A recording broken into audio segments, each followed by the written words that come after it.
This was the first film that we ever made for Railway Roundabout, 1958. And it was called Spotter Special to Swindon.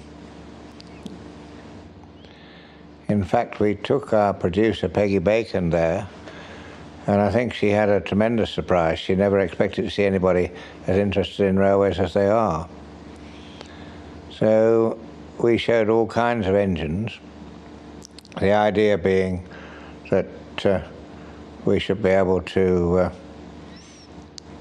give the children, because it was a children's program, as much information as possible. We showed things like numbers, power classifications, route indicators,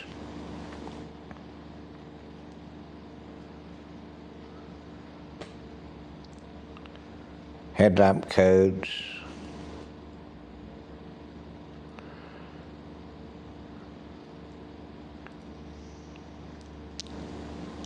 here's the engine and a modified hall. Here's the train coming into the station, Swindon. And here are the spotters all crowding over the engine that brought their train in, the newly restored city of Truro, marking them all off in their Ian Allen spotters books.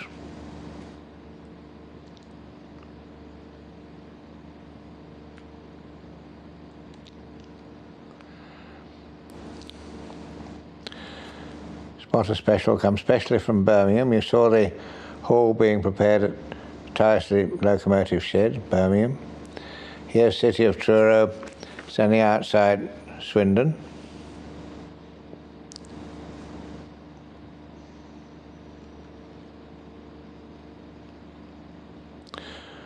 Driver oiling up.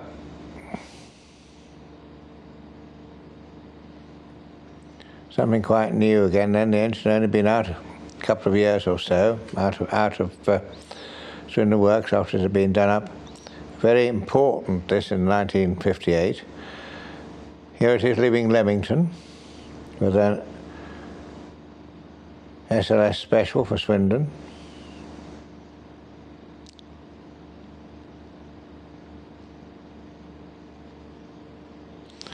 Shots from the footplate of City of Truro were actually taken on its way up to Shrewsbury to work up a Festiniog special. Leaving Leamington Station, blood and custard coaches. Old Chief Inspector Jenkins on the right-hand side, one of the formidable Swindon headquarters inspectors. Very important man. Train working on the Great Western not far from Rowington, between Knowle and Warwick. This was a line which branched off at Bewdley, which is of course now part of the Severn Valley Railway, and ran to Tenbury Wells in Worcestershire. This is Kidderminster Station, the old Kidderminster Station before it was rebuilt, one long platform, and the rail car which started at Kidderminster and ran on through the tunnel to Bewdley and then on to Tenbury Wells. Painted this time, you can see it here, in British Railways blood and custard colours. Bewdley Station, now part of the Severn Valley, with the rail car running in.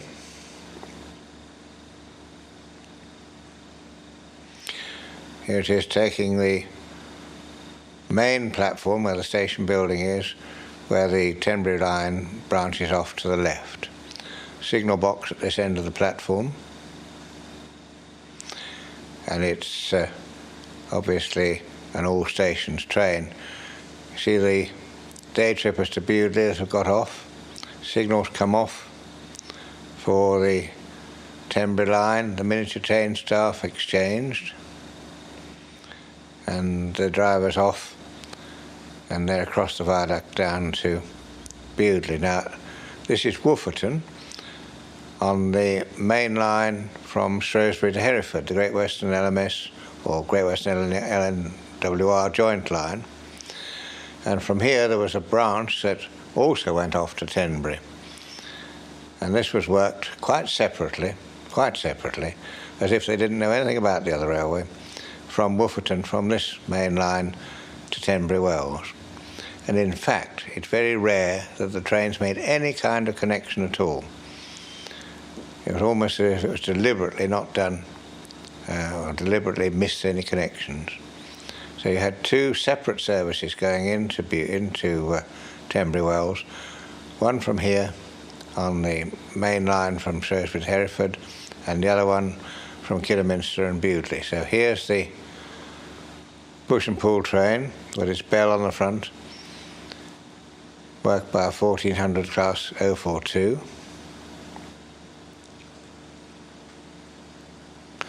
There it is standing in the station, and here it is leaving. Up branch, it says. It's coming off the main line now to go up the branch. There's the junction signal for the branch, which has been put back to danger behind the train. Here's the fireman ready to pick up the tablet from the signal box. And here's Tenbury Wells Station, now gone because both these branches have been demolished. Here's the machine in the signal box with the miniature electric train staff. Polished levers, very much a Great Western box. Here's the signal off, and here's the branch train coming into Tenbury Wells. See the cattle wagons in the background for the odd freight.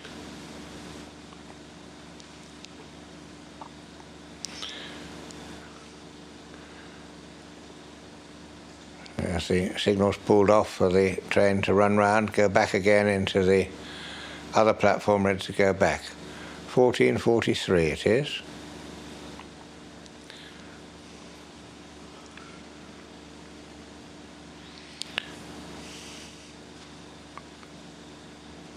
I beg your pardon. Back out and running into the down platform, ready for departure back again to Wooferton. There's the tablet, 1445, and she's off. No question, you see, with a connection for anybody trying to come through to the Kidderminster Hereford line from Kidderminster or Bewdley at all. That's gone, in comes the rail car. Yes, there's a connection for going the one way, but it's a long time before this rail car goes back again. Signalman pulls off. Rail car comes in from into Tenbury from Cleobury Mortimer. Here it is, because this is getting on towards the last day of service and the railway enthusiasts are about.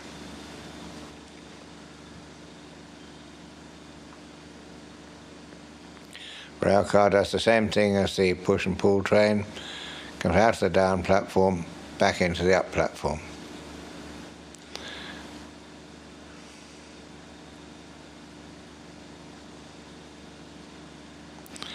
Nobody waiting to make any connection, in fact nobody waiting at all. There's the guard. Enthusiasts on the train, I beg your pardon, there was somebody waiting, a couple of passengers.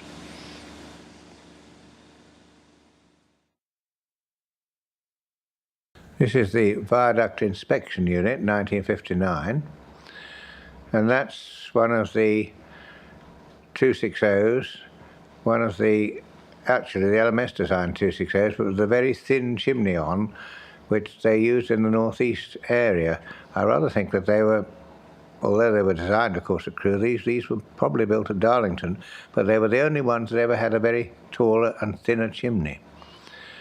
And the film was taken by John Adams, and in those days, of course, this kind of apparatus, it looks a little bit crude today in 1993, was really one of the most modern pieces of of plant that there was on BR. And it's used for inspecting the brickwork on the sides of the viaducts. It's a hydraulic machine, very similar to those that you see quite commonly these days on the back of a lorry for dealing with the mercury vapour and other electric arc lamps on the sides of the roads, or sometimes even for window cleaners on buildings. So the tradesmen and with a civil engineering inspector go down in the cage to have a look at the joints in the brickwork on the sides of the viaduct, because quite obviously if there's a problem with the joints and water gets in and it freezes, you get terrible trouble when it thaws, it expands, and the joints crack and the viaduct becomes slightly less stable. I mean, obviously it's not a question of real problems, but if it were left totally for the frost to get into those joints, then of course there could be problems. But this was a demonstration on this stone viaduct in the northeast region, I think on the Kirkby-Stephen branch, and especially done for the Railway Roundabout programme. And it was very much British Railways' pride and joy. Even before the days that they had diesel shunters to do this job, they used the most modern steam engine that they can find. And one was able to show not just the brickwork being inspected, but how they could get underneath the arch and look under the crown of the arch and make sure that everything is fine there. Because as you can see, this is brickwork under the arch. And what a lot of people don't realise, of course, is that there is the arch and then there's the sidewalls of the arch, and in between that it's all packed with earth. And if that earth gets sodden with water, everything gets very heavy, and it certainly places an awful lot more weight on the piers, which it shouldn't do. Now we are taken from the riverbed, showing the unit at work. The engine's disappeared off, and there it is. This is another colour one, taken on the same holiday as the one on the Kingsbridge branch. This was really a chance to have a look at these southern T9440X London South Western ones, which were still working out of Oakhampton in the main, and they actually worked down to Plymouth, and we got, or rather I was able to get some quite interesting shots. We called it T9s from Tavistock simply because that was the place where really I started filming, because I wanted to get the train coming up from Plymouth, because this was one of the last times, of course, that a T9 would ever work any kind of long-distance passenger train. And part of the Atlantic Coast Express started at Plymouth, but the train was made up of so many different parts which were assembled as the train went along, as they all went along. And this bit would have gone to Oakhampton, where it would be joined to the piece coming up from Bude, and that in its turn got on to Exeter, which we joined up with that bit coming up from Barnstaple, etc., and so it went on. And this water cart tender you can see there was the 8-wheel bogies, the 2 4-wheel bogies, because in the old days the Southern, of course, had no water troughs. And, well, Southern never had any water troughs, and the South Western never had any water troughs. So the engine tenders were always bigger than on other railways, and the capacity was, water capacity was greater. Here it is coming into Oakhampton.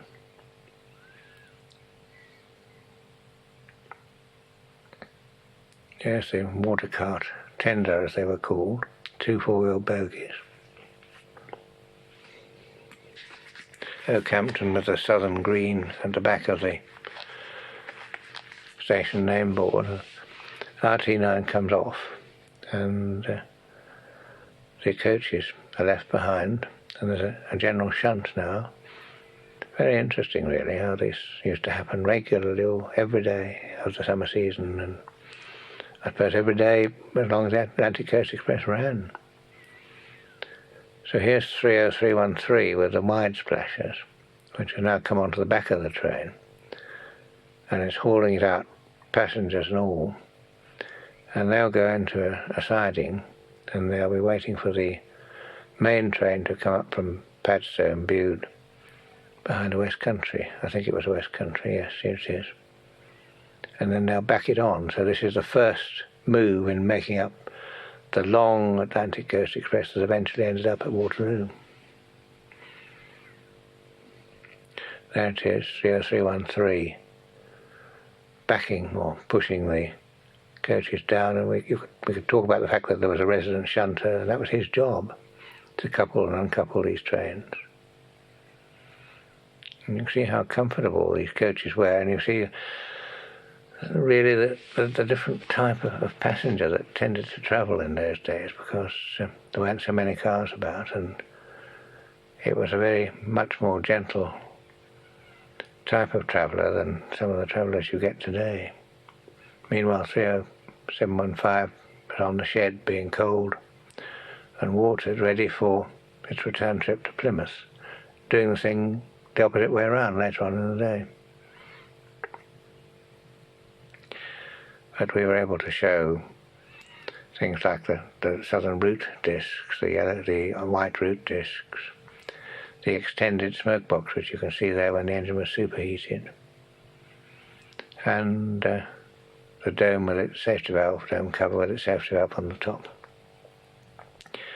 cleaning the ash out of the smoke box, the accumulated ash on the journey up.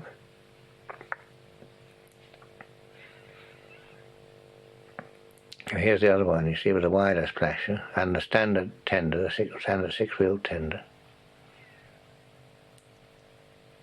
So two completely different versions there of the same class of engine, two different tenders, and the reasons for this big long tender.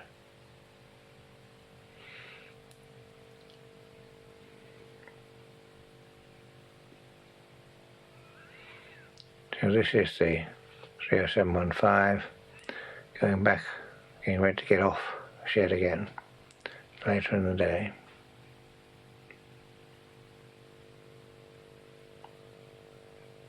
One of the moguls, standard southern moguls in the background. So here's the train coming in the opposite direction. And that will have dropped off these coaches, you see. Instead of they were attached going to London, dropped off coming from London. And they've been dropped off by the main train, and they're being taken on by the T9 now to Plymouth.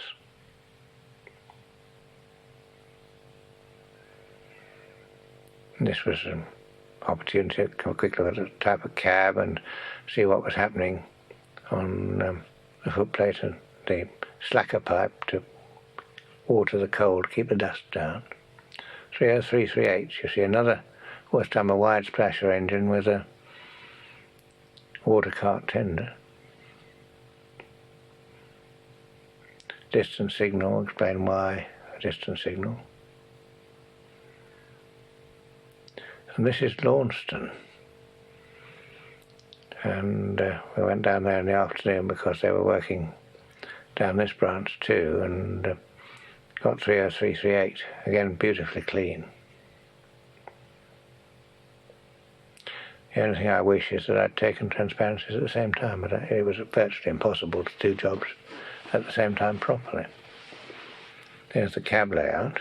You can see a left-hand drive, the regulator, the chain across between the engine and tenders to stop the crew from falling out if anything was a bit rough. Don't think it would have stopped very much, but that was the idea.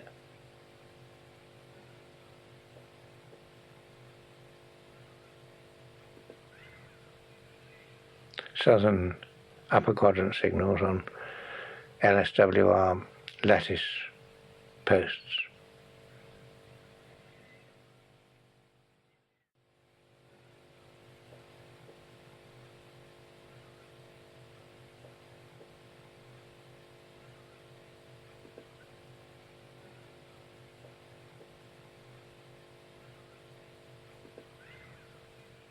I think we decided to do this Brighton Bell because the Southern Bell and Brighton Bell were so well known, particularly in the London area, and we wanted to show, because most of the railway was steam in those days, we wanted to show an express electric train, and we also wanted to show Pullmans.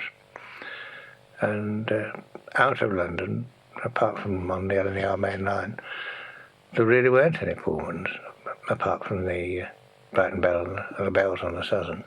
Certainly we never saw them in the Midlands. So we went down and had a good look at the general workings of the Brighton Bell and the Pullman car organisation as such, and we were able to explain that there were two classes of Pullmans, third class or second class by that time, I suppose, just about, with supplements. And supplements were on top of the ordinary railway fare, and in effect the Pullman cars never used to belong to the railways. It was a separate company until the railway took them. And the various jobs that were done to prepare the train, watering it at the station, having a look at the coats of arms on the sides of the Pullman coaches, discussing a little bit about the history of the train, and the fact that each car had its own attendant, and you had your ticket, and you had a ticket which told you were in car C or car D, and you just went up there and you were shown to your seat, and you had your own individual seats. And we talked about the comfort of riding in armchair Pullman, and the fact that there were, I think, 3 Pullman sets, and sometimes they were coupled together to make a longer train in the busy hours and a shorter train in the quieter hours.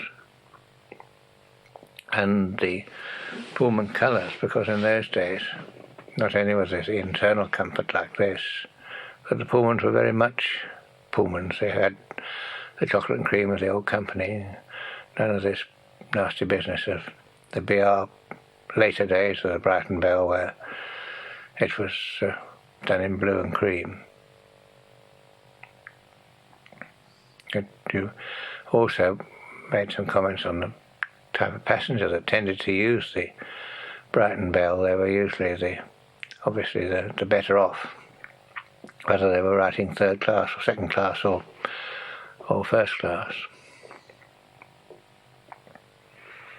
And all of them, the first class ones, had names, of course, whereas the second class ones had car numbers. So it's quite easy to find out. And this was, here we are at Brighton with a woman. And women were they'd been on the railways during the war, and really these women doing these jobs were a remnant from the war, and they didn't really last that long.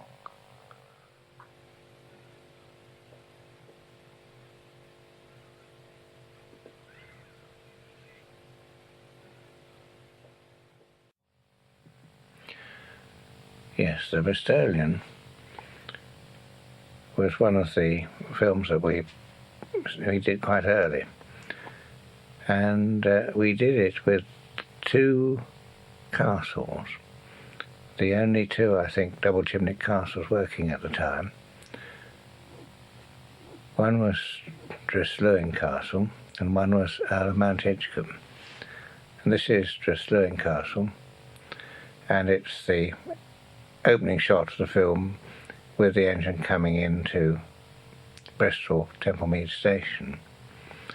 And although it is very clean there, it hadn't been specifically cleaned up for us because the Bristolian engines were kept very clean. And one of the things we did with the programme was to try to explain to children what things were, like the train reporting number here and the Bristolian headboard with the coats of arms of London and Bristol, and the lining on the loco, and the Boris brass number and nameplates, and the route classification there, the red route classification with the D power classification. And this very short time that the drivers on BR, the top left drivers, actually had their names on that little plaque on the cab side. And it was an explanation then, of course, of the driver walking around with all his oiling points and a fantastic number of oiling points at the wear, and how you had to undo a cork and put the point of the oil can into the cork, into the oil place, and then put the cork back. And then it was a discussion on how an engine took water and where the coal and water space was in the tender. and the fact that this was in fact a modern modern castle with a hawkless tender. And you've got some shots of the the coupling and connecting rods. And this is the engine just moving off the shed. Then we moved to the guard, who was a very typical Great Western guard, carrying a tail lamp, and a guard with his buttonhole and his scrambled egg on his cap. Very smart indeed, these top-line Great Western Guards. And then how he walked down the train to take the numbers of the coaches, the actual numbers of the coaches, and the number of coaches, and the carriage examiner checking the brakes. All these people that were involved in the running of the train, the dining car stewards getting tea ready, laying the tables for tea, and the guard going down the train, putting down the reserved seat numbers. All the things that went to make up the running of an express train in those later days, the 1950s. So many men involved, so many different people involved in the duties. The yardmaster there, the guard, the tail lamp on the engine, the guard reporting to the driver the make-up and weight of the train. And then this is taken from, as you can see, from the guard's van, handheld camera, quite difficult to carry it steady. The engine with its white headlamps and its reporting number and its headboard and the polished copper cap double chimney, polished safety valve cover, and the typical Great Western fire made right up to the back of the firebox, or front of the firebox, I suppose it is. And the flourish, the very Great Western flourish of this extremely superior guard. And we had, I rode on the engine on this particular trip, and to do the camera work we had a plate, a steel plate, fixed to a clamp, and the clamp was screwed onto the side window cab, and there was a hole in the edge of the plate. You could push the knurled rod and nut through into the camera base, and the camera was therefore bolted to the side of the engine. And that meant it vibrated with the engine, so that you didn't get any effect of a vibration, which you would have got if you tried to hold camera yourself and compensate. So John was inside the train, and this was a kitchen car, and the dining car staff busy serving tea, and a long Great Western buffet car with a long counter. All very civilized indeed. And gradually climbing up now to Filton, where there's not really very much vibration from the engine. You can see a little bit of vibration if you look carefully. But as the engine gathers speed in later shots, you'll feel how it vibrated.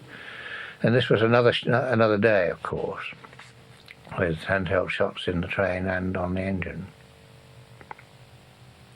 showing the comfort of first class. And the lady train cleaner that they had on this train, guard going around checking tickets. And this, although we didn't say so on the programme, of course, this family had only got third-class tickets in a first-class compartment. We didn't realise that, but there was a little bit of it to do after we left. And you can see now, as we're running up into the 80s and 90s, that there is much, much more vibration. And eventually we did just over 100, and you really do feel there you've got a very live thing kicking underneath you. And the driver, with his eye on the road, I had to bend my knees to get down to get this shot, to get the fireman shooting that coal into the hole. And here's the undeliberate mistake, something we didn't realise. We needed a line sight shot, and the only day we could get off work to do it was a Friday. And of course the loading on a Friday was more heavy, and it was a king. And nobody has ever noticed the guard making up his log and coming into Paddington. And this is Earl of Mount Edgecombe, which is now preserved, albeit in an ex-Barry condition at the moment, at the Birmingham Railway Museum at Tyseley. So the first shots were with Dressluin Castle, and this one is Earl of Mount Edgecombe coming into Paddington. You see a different tender. Goodbye to the crew and a good trip. Just a quick shot back again to remind us it was the Bristolian, and all the little things like the headboard and the express headlamps. Incidentally, we had no problems at all with most of the regions. We were lucky. If we asked for something, we got it, and when we asked to do this filming on the Bristolian, there was never a moment's hesitation, and they were very good. Midland Pullman 1960. These are the dates of showing, of course, not necessarily the dates of taking, but this would have been 1960 anyway. And what we did is we obviously needed to do modern things as well as historically interesting steam films. And the Midland Pullman and the Birmingham Pullman on the Western region and the Bristol Pullman were all these then very new diesel multiple unit sets, which were introduced as special fast business trains with a supplement. And they did have a tendency every now and again to go wrong, and when they went wrong they were replaced with a diesel locomotive and what used to be known as the Wells Fargo set, which was a rake of somewhat elderly but real proper Pullman cars.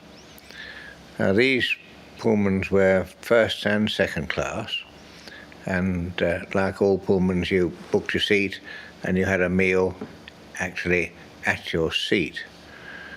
And these were the days when the Pullman company had been taken over by BR, so it was really the first of the Pullman trains that wasn't a Pullman train. And they were very popular. Very popular. They were well used and usually fully booked. But they weren't terribly, if I remember rightly riding on them, they weren't terribly good riders. And they were in the usual formats of second class, 2 tables of 4, and on the first class, 1 set table of 2, 1 set table of 4.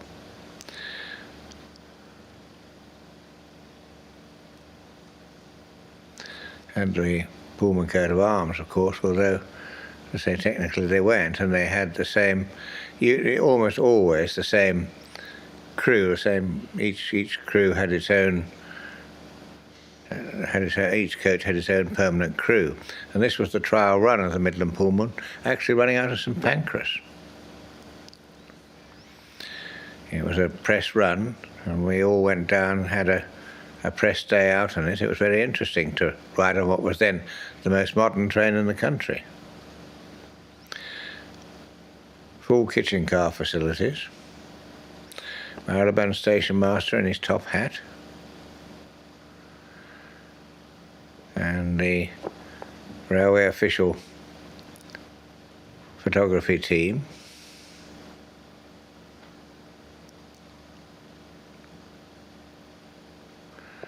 Train empty, totally empty, except for the press contingent. That earlier picture of the cameraman, I think, was Nick Learer. Comparatively easy to give everybody the attention that they thought they deserved.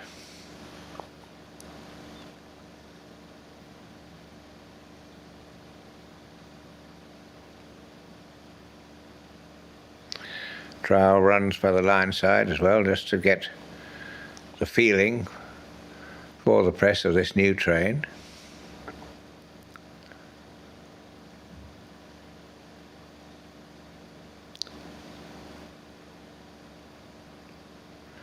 Running it to and fro.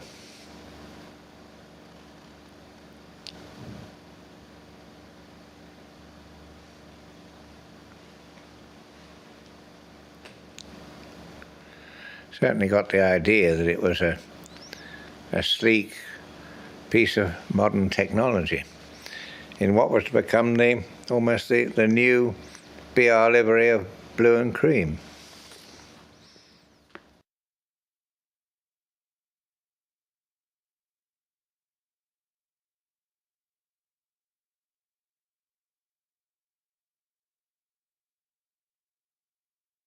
These Somerset Dorset 280s were likely to disappear, so we went down to Bath to make sure we got some pictures of them. And we also knew that Somerset Dorset might not have a future. So we did quite a few things. We showed here the automatic tablet catcher, which was quite a rare thing. People didn't normally see this. How the signalman set it up, and then how the catcher on the engine actually picked up the tablet. And that was something that only happened on Somerset Dorset and in Scotland. Very simple.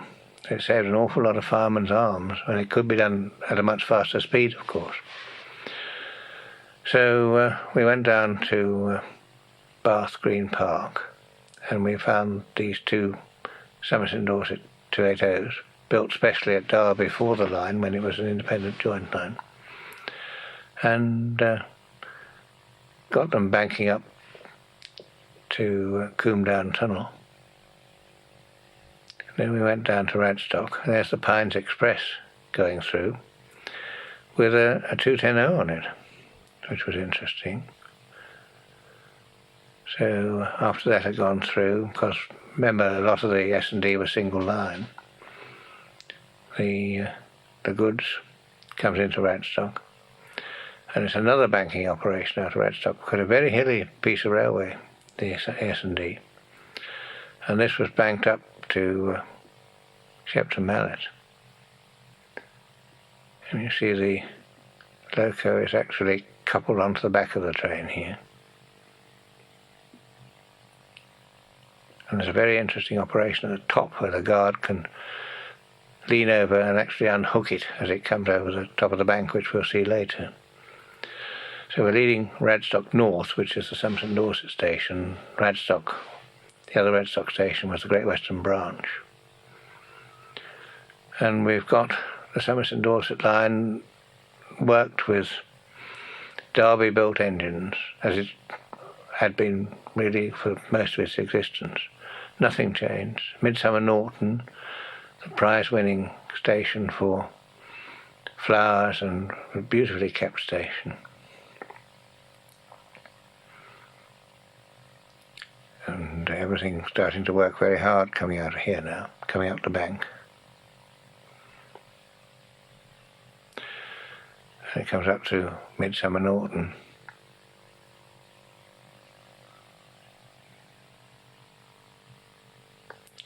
Shepton Mallet Charlton Road. Stops here.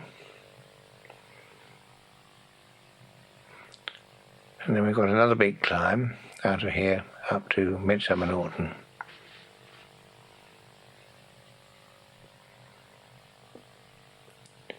I just showed this was probably the biggest engine that Derby ever built, or certainly the only 8-couple engine that Derby ever built. And they were rather like the Licky Banker in some ways, an 8-couple version. I always thought of the Licky Banker, and built around the same sort of time to enable the freight to be moved on the S&D very efficiently. Because I must remember in the earlier days of the S&D, before the coming of the Stanier engines, the only power were 440s, the equivalent of 2P 440s. So every train of any account had to be double-headed.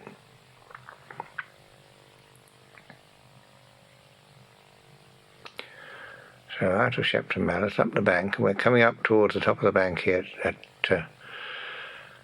Midsummer Norton. And as we come to the top, you'll find that what happens here is that the tank pushes a little bit harder and buffers right up to the back of the brake van, and the guard leans over and he's able to uncouple the engine from the brake van so that the train can move ahead and the banker can come off at the summit. And the summit's just up here around the corner.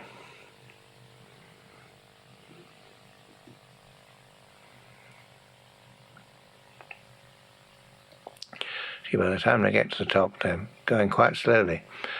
And this would happen with a passenger train as well. See, here's a tank coming back with a special sort of wrong line order, so he can get back quite quickly, cross over, and work back again to do his job again from Ranstock. But an unusual picture of a tank coming off the back of a train and then running back down the line from which it came. Evercreech Junction, really the end of the hilly part of the Somerset and Dorset. From then on to Temple, Coombe and Bar and Bournemouth, it was all very level and nowhere near so exciting, and hardly ever photographed because of that.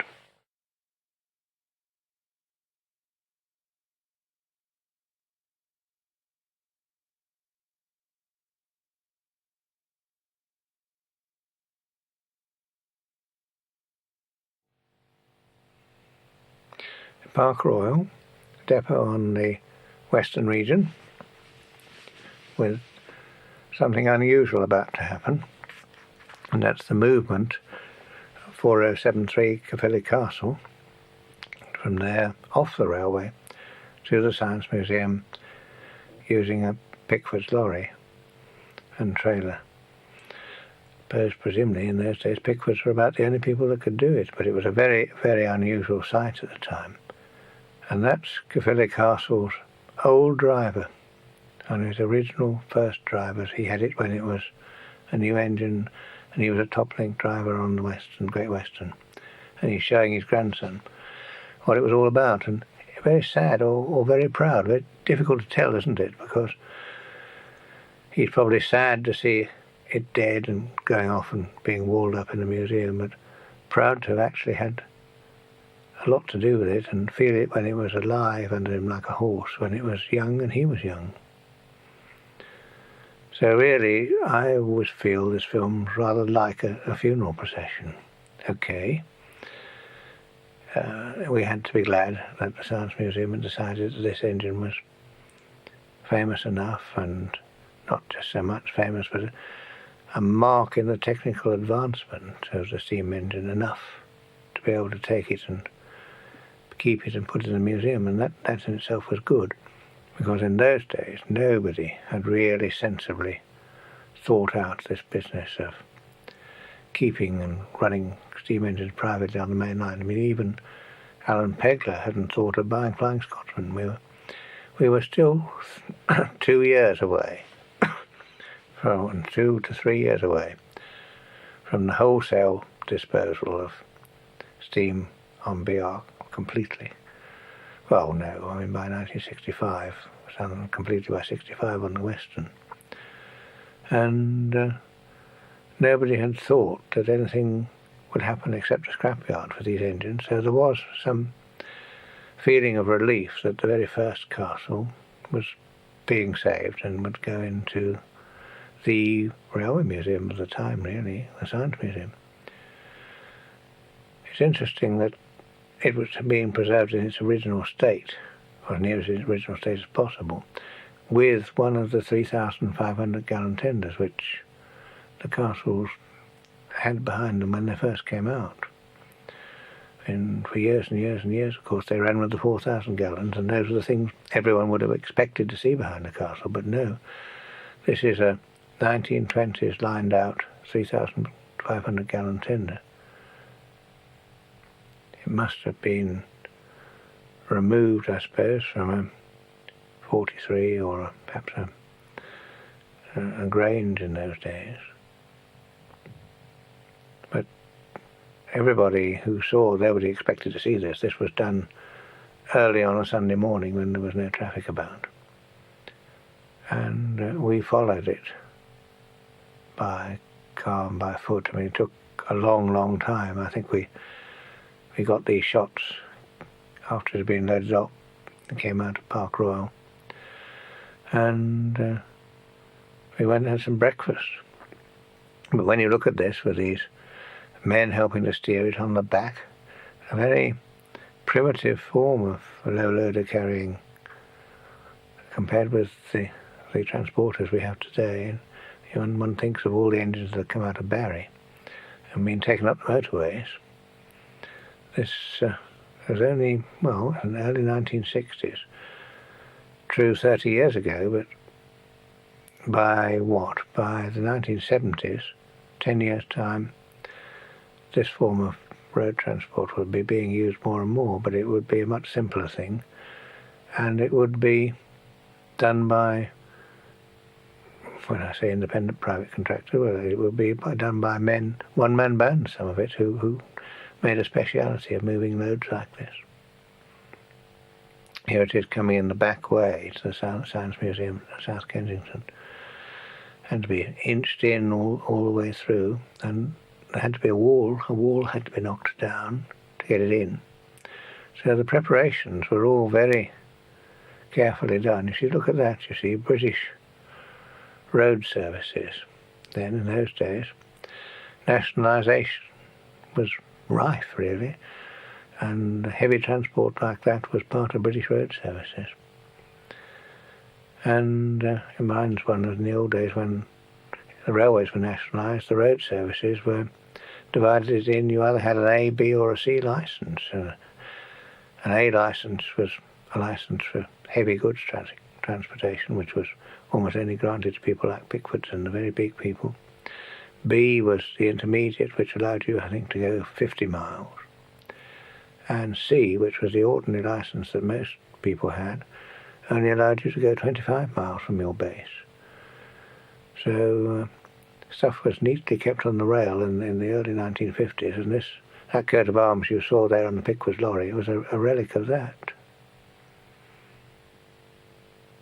And of course it was sold off to a management buyout, and a very successful one.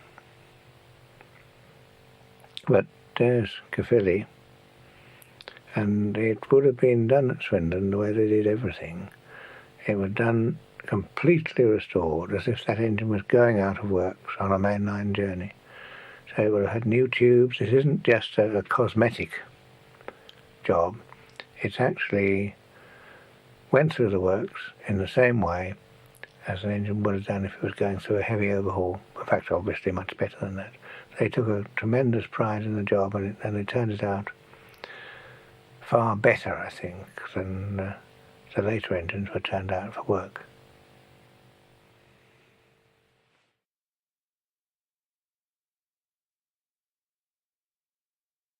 This is the Marylebone exhibition of locomotives, and I'm fairly certain it was the centenary celebrations of the institution of locomotive engineers.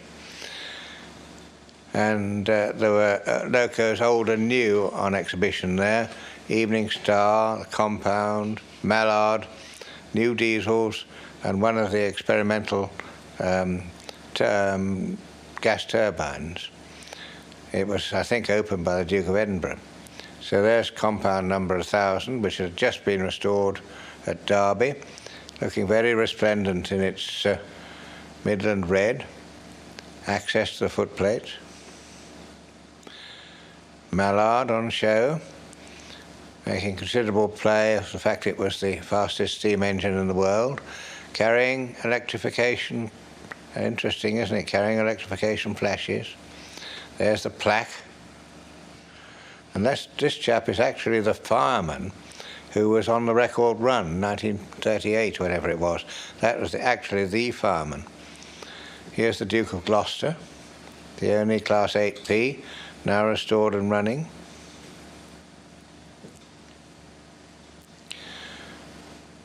New diesel hydraulics.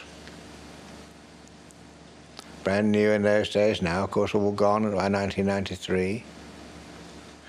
The Duke of Edinburgh came and he opened the exhibition, and the engine that he actually named there was Magpie, which was the last ship that he commanded.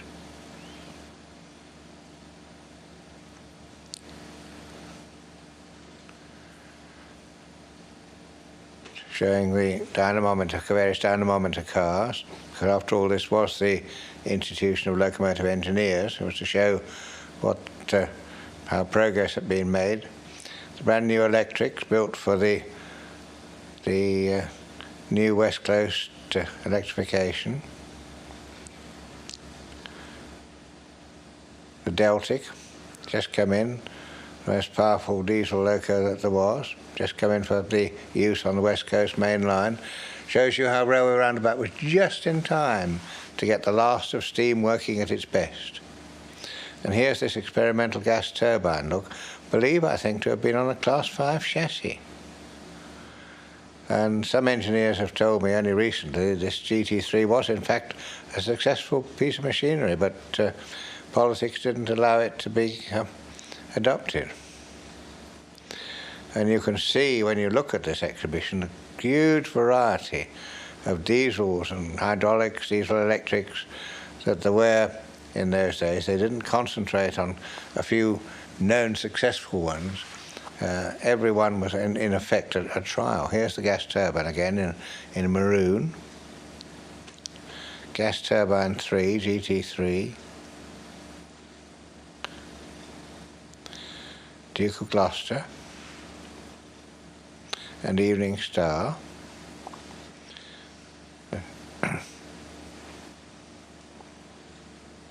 Here's the Institute of Loco Engineers. Evening Star, the last steam engine to be built by British Railways, or for British Railways, at Swindon, only the year before. Right, Seaton Junction. This was yet another Devon holiday film, really, taking advantage of a summer Saturday at Seaton Junction. 1960 it will be. So we went down to Seaton Junction really for the afternoon, and this was a train watching day at Seaton Junction. Fascinating, of course, because we're getting all these Southern Expresses, Exeter to Waterloos, Waterloo Exeters, summer specials, and the branch line train to Seaton going to and fro. M7 as a station pilot. It was all very good stuff. And here, of course, is the usual business of the through coaches having been detached from the Atlantic Coast Express, being dropped down onto the branch line and being taken off to Seaton. Actually being done by the train engine, I noticed. So we've got the same thing as we had on other Southern films, showing this fantastic business that the Southern had, of running a huge long train out of Waterloo and then gradually breaking it up as you went down the line, dropping off at the various seaside resorts.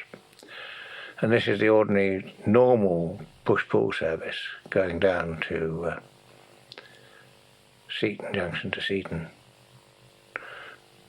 There's a West Country, I beg your pardon, Battle of Britain, Pacific, nice and clean, which is obviously waiting for something, and that must have detached those coaches. And here it is, backing down now.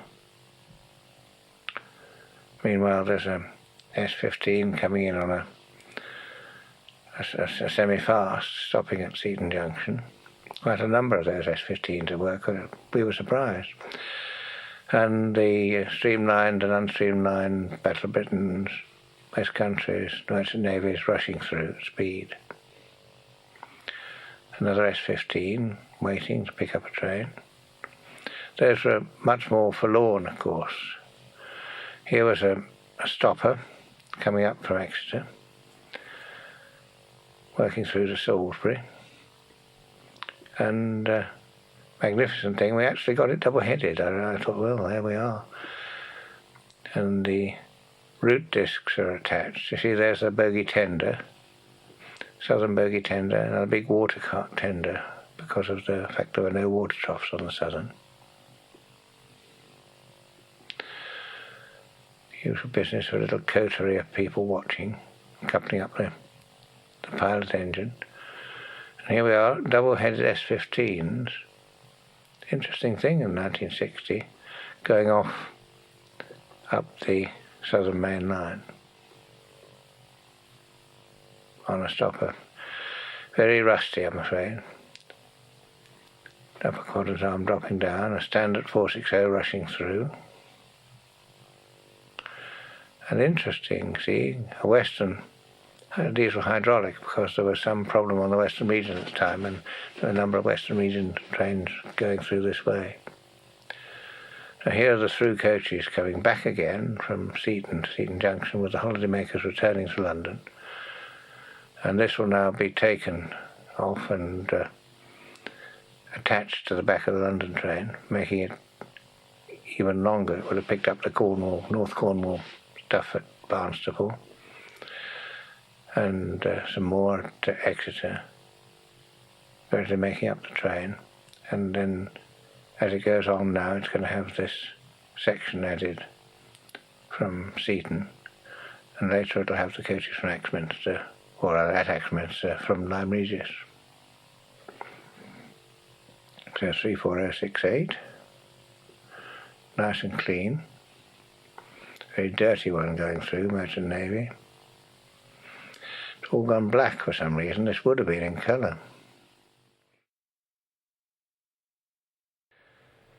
This is yet another day at a railway station, and we chose Shrewsbury because it was a very interesting junction. It dealt with basically the London Midland and the Western and the Cambrian and all the various different classes of locos that one saw accordingly. For example, of course, you had the Manners coming in off the Cambrian coast, or coming up from Aberystwyth with the Cambrian Coast Express. You had the train coming into Shrewsbury Station, and then it waited there, and the castle or the king backed down onto it and went away as a different kind of express. In theory, it was an express coming up to Shrewsbury. In practice, of course, it wasn't. It didn't stop at the halts, and that's about all. But once it got to Shrewsbury, and it went south behind one of the beautifully clean, and they were, from Shrewsbury Shed in those days, castles, it was really something to really look at and believe. Even so, I suppose one would have called it a semi-fast almost as far as Wolverhampton, because it would stop at Wellington and possibly even at Shifnal on the way, but certainly at Wellington. And then it was Wolverhampton, Birmingham, Leamington, Banbury and Paddington. But it was still the Cambrian Coast Express, and Shrewsbury Station was a place you could happily sort of idle away the time and watch these things coming in and out. Here's another castle coming up from the south, this time a single chimney one. Not quite so clean, probably an old oak engine.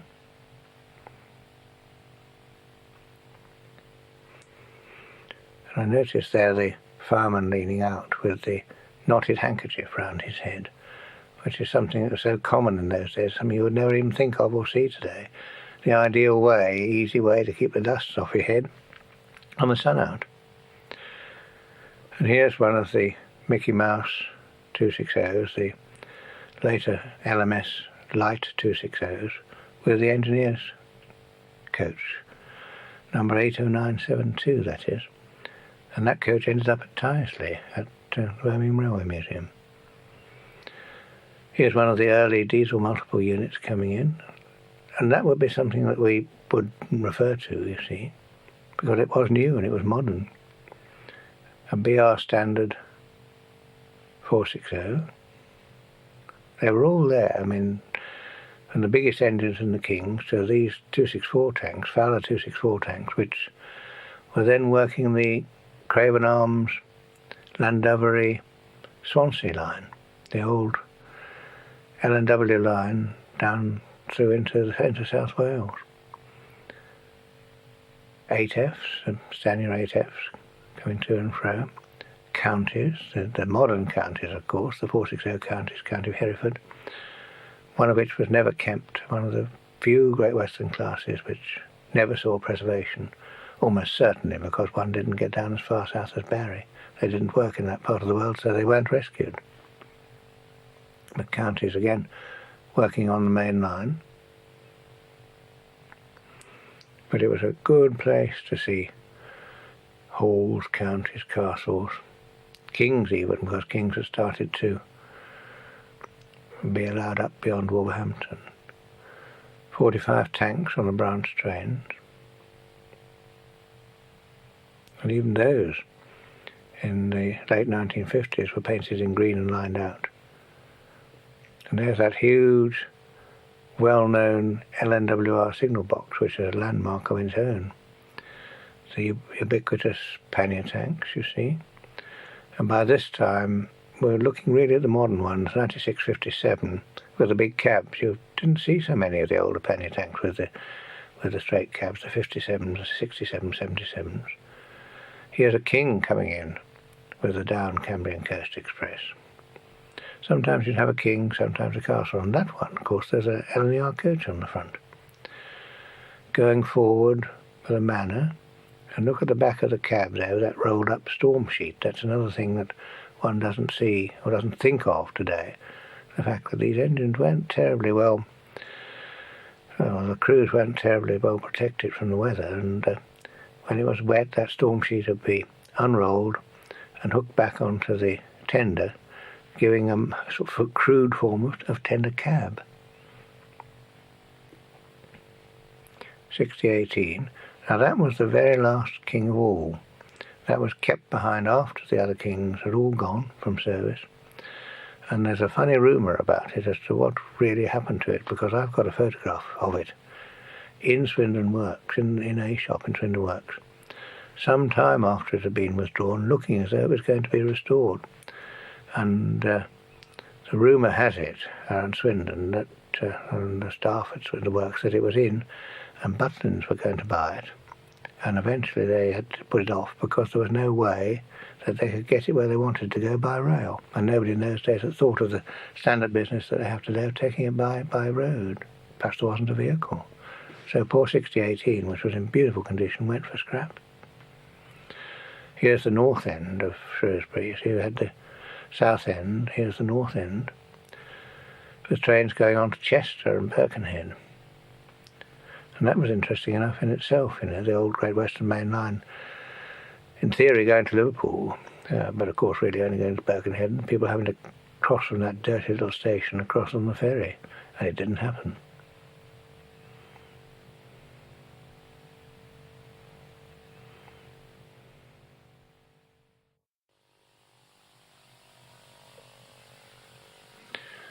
To see what this is. This may well be the same one as we've seen before at Swindon. Let's have a look. Taken at the same time, anyway. This was taken at Swindon at the same time as exactly the same day as we took the preserved engines Lodestar and Dean Goods and City of Truro. But we made a slightly different film using Western Region engines today, like this BR-built castle.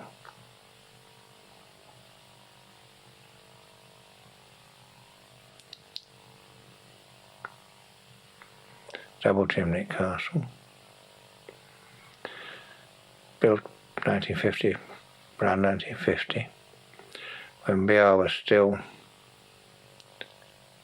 building Big Four types until they worked out what they wanted as standard engines for themselves.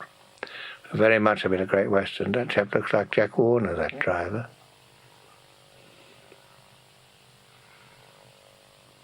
Penrice Castle was one of the engines almost chosen for the 1964 high-speed run when they broke the record with Cloncarsle from Plymouth to Bristol. And Penrice Castle, I think, was kept for the high-speed bit as reserve from Bristol to Paddington, but was never used. They used a single-chimneyed Castle 5054, and maybe if they'd used that double-chimneyed one, they might have broken the 100 miles an hour, but sadly they didn't. Western Star, one of the few Britannias which went to the Western, used almost wholly on the trains to and fro Cardiff. Cardiff Canton Shed had an allocation of them. Then we came to these new warship diesels just being built. And we thought, well, it's the beginning of the future, but diesel hydraulics weren't to last, and even these now have either gone to the scrapyard or gone into preservation. But when this was taken, it was very much the railway of the future. And these opening doors to the front with the train reporting numbers on. That's a Western diesel hydraulic. And 4701 not actually being cut up, but being temporarily repaired outside Swindon Works. Not very long to go, but she was actually having a repair. City of Truro, some passing train shots. Showing the Western region as it was then. One of the new standard shunting diesels.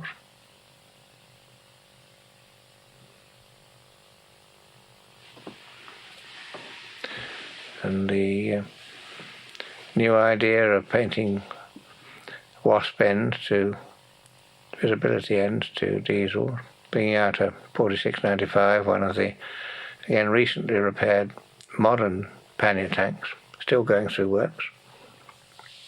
Probably its last, well, it would be its last ever general repair. In BR unlined black, LMS type, Midland type, smoke box number plate and shed plate. Going under the loading gauge to make sure that it was down in its springs possibly, quite correctly. Every engine had to go through that loading gauge to be sure that it passed it without difficulty, and consequently could get under every bridge and through every tunnel on the region or on the railway. 61 class 262 tanks and a standard BR tank just been through the works.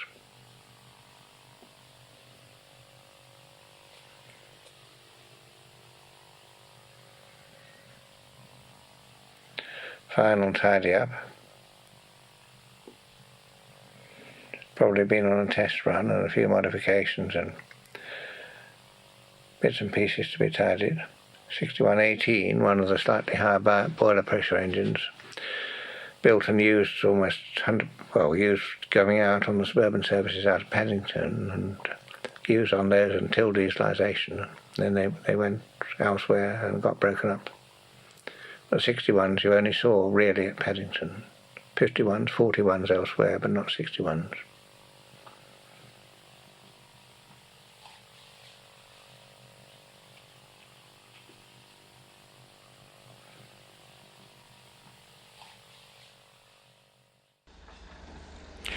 This is entitled A Diesel Journey from Birmingham to Cardiff 1960, but this is a train coming up Dainton Bank in Devon with a warship diesel piloted by looked like almost certainly a manor or a hall. Difficult to see at the moment. And we've got a diesel shunter, one of the standard BR diesel shunters. I'm wondering if the film's largely about diesels. I certainly don't remember this one. Here's the diesel multiple unit sets, then new, and this would have been taken in 1959 almost for certain.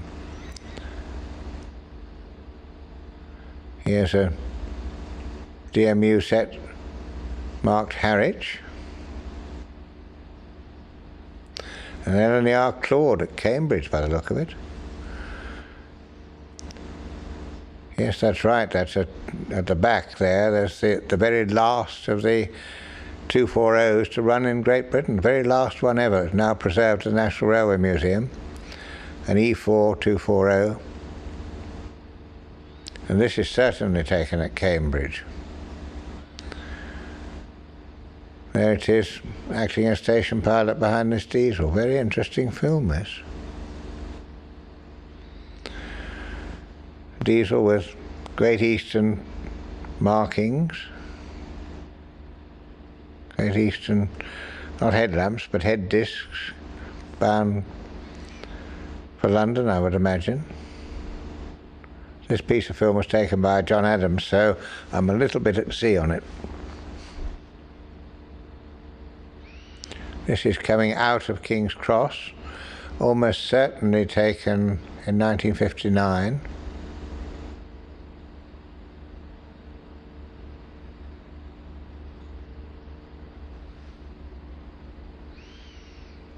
I don't know where this is. Somebody buying something. It looks rather modern. Oh, reservations. Maybe it's Cardiff General Station. I have to say I don't know.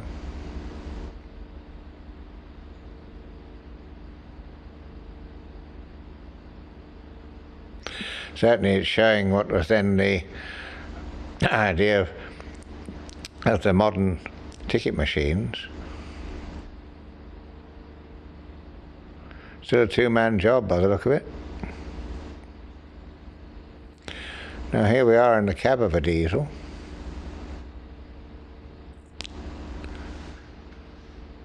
It looked as though we were leaving Snow Hill Station, Birmingham, which is certainly interesting, very historic.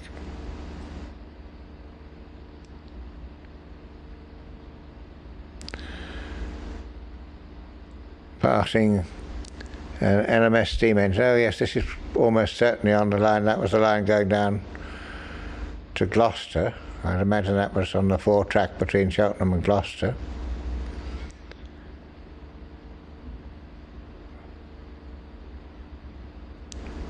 But then this is the Severn Bridge that we're going under, so it was a different, no, it can't have been. That must have been at Worcester. That must have been at Worcester. That was Severn Bridge that we went under, which was of course demolished by a ship running into it.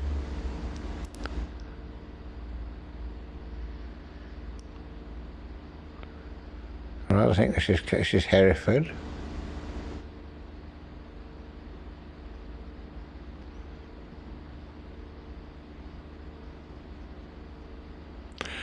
Very Great Western engine shed here with a 28 coming off it. 43 on the shed. Pannier tank. Another 43 on a freight.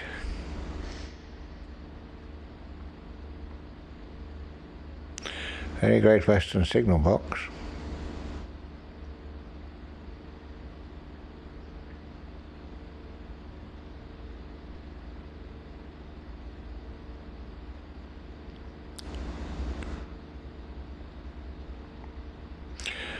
Equally, Very Great Western water tank, covered at the top to stop the water from going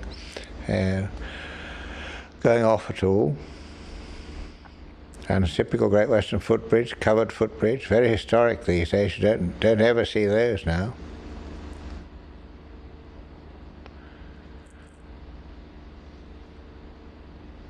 And this is coming past Moore Street, Birmingham. Very historic indeed. Moore Street signal box, Moore Street station on the left, coming into Snow Hill Tunnel. Halesowen and Longbridge branch, 1960. This is a Stevenson Locomotive Society Midland Area train, and it's a special running for members of the area over, I think, probably the Harborne and the Halesowen branches. We'll see in a moment. There's Cam Camwell, who was responsible for so much with glasses. He's the area secretary, station master with his top hat at New Street. And this train had 2 Midland Class 2 060s on it, one at each end. That's a Birmingham Post photographer, Birmingham Evening Mail photographer on the right-hand side.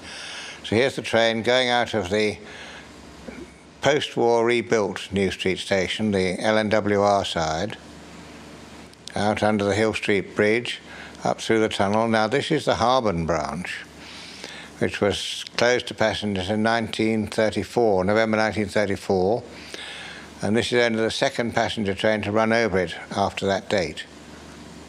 Here it is coming into Harborne Station, the goods yard on the left-hand side. That building in the background is the Chad Valley Toy Works that made all the Great Western Railway jigsaw puzzles, amongst other things. This is the goods yard at Harborne, still used for 2 freight trains a day. There's no turntable here now. There was originally a turntable, but that was taken out after the passenger service finished.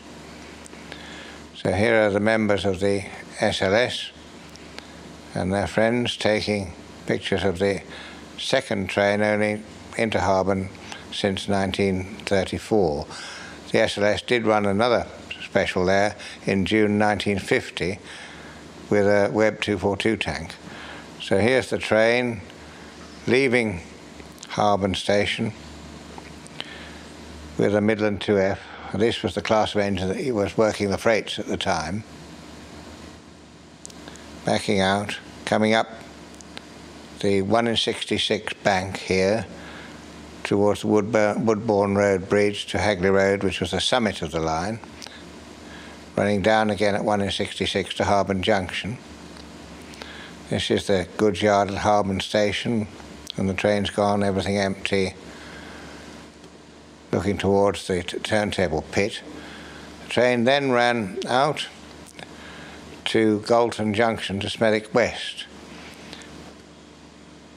Now this is the old Great Western line. Galton Junction and Smethwick West was the meeting points of the lines that came out of New Street off the North Western Main Line and from Snow Hill. So the train now runs over the Great Western line, coming onto the Great Western line out of New Street. Here on the left-hand track is a train going down to Snow Hill.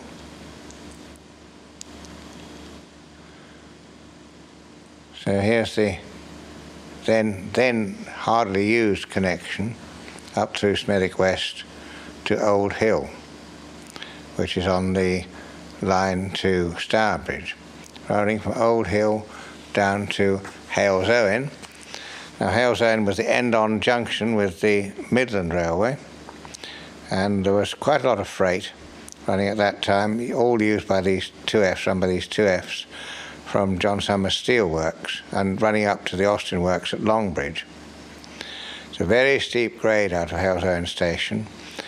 No passenger trains except the workmen's trains, which used to go to the Austin Works in the early morning, running back again in the evening. Very necessary to bank the train up again. The train had to be banked up to Harborne because of the 1 in 66.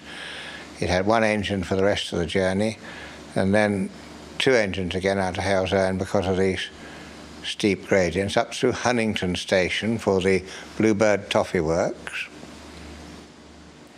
and then over the Spindley Dowry Dell Viaduct. This line's gone completely, as has the Harborne branch. This is climbing up to the summit at Frankley. Very steep. Quite often you see the freight train stalling here. Down through Rubery Station, passing loop at Rubery Station, to Longbridge, which is the home of what was then the Austin Works. So the hill climbing over, the 2F takes over the train and then leaves the banker behind. See the 2 tail lamps, tail lamp on the train, tail lamp on the engine. Right through the middle of the Austin Works now, with steam on a freight on the left-hand side. It may well be one of the Austin Works shunters. Butler Henderson at Romilly, 1961. This was the early days of the Railway Museum at Clapham, and John Scholes was gathering his engines together.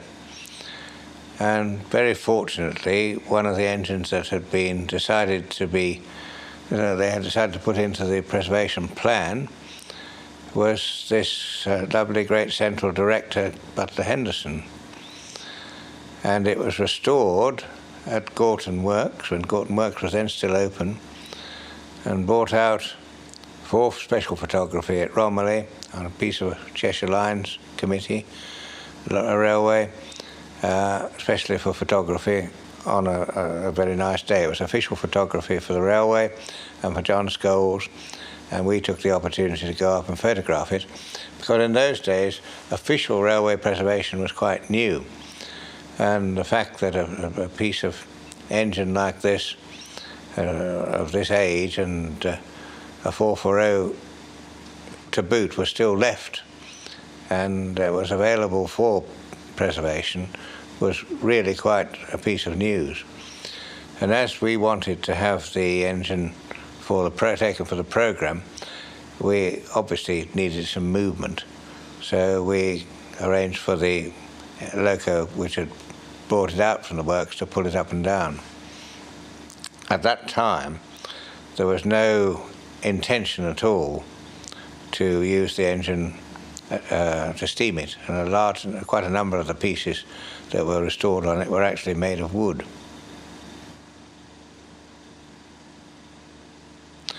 Nice clean Jubilee going past. One of the then new diesel multiple units, just to give us a contrast between the old and new. We always tried to do that when we could, get some variety on the film. See, we had a wartime 280 there, an engine built for the Great Central in the Edwardian, virtually George V era, a Jubilee 1930 Stanier engine, and a modern DMU set. So there was everything there, although only a very short film. We were able to talk about the loco, about the coat of arms, the name, the Great Central number plate with the railway on, the coats of arms, the colour, although it was sadly in black and white, at least it was projected in black and white. And this film would have been Kodachrome 1, which was very slow, but in the sunshine it gave a lovely, very true colour rendering and didn't fade, or doesn't fade, hasn't faded. The Great Central coat of arms, the last mainline railway ever to be built in this country, and that was another point, of course, that we were able to make, to not only show the engine but to talk about the Great Central itself, because there was no preservation of the Great Central line in mind at the time. The Great Central line was still working, and I don't think anybody had thought, well, no one outside the railway had thought that it was going to be a line that would be decimated under the Beeching Plan and virtually nothing left of it north of Aylesbury. So we took these detail shots of the director, explained what it did, the type of trains that it worked, explained why it had been preserved, explained that the use of the flagman, BR, on a running line, as this was, to have an engine adjacent to the running line, would have insisted on, and did insist quite rightly, on safety, on a flagman being there. The engine was brought out, photographed and taken back again, with all due propriety, a guard, a brake van, everything done according to union and safety rules.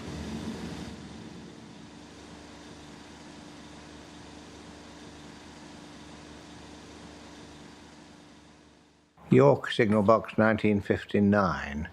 This film was taken by John Adams, and I think there's little doubt about it that everybody here at York will know far more about this than I do. But the idea was to show the busy traffic in York Station and in and around York, and to show what was then one of the only automated power boxes in the country. And York Signal Box was York Power Box was very much at the forefront of modernisation in 1959. And like all power boxes, of course, you've got the layout in the front of the signalman, and it's a press button affair, very crude when you think of the power boxes today, which are so automated, where routes can be set up far more easily than they can here. And this was a route setting up box, if one can use that term. We also used it to explain to the children, because remember this was an evening program for children. We showed there number 479, number 481 points, and they then come up on the screen. There's 479, 480, you see. So the signalman knows where they are. And we explained the ideas of track circuiting and showed how the trains, when they were on the track, the lights lit up.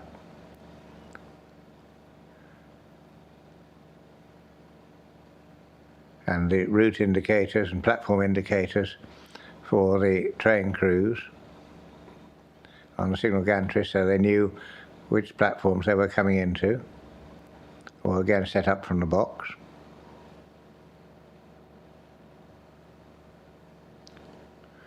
And you could see as the train goes down the track, the lights go out as the train passes. So the signalman can see the occupancy all the time. And in those days it was virtually 100% steam. You had A1, A2, A3 Pacifics, A4 Pacifics. It showed there's the controller working in the power box, because control worked in the power box, of course, as well as the signalman. So you've got the guard there who was ringing control.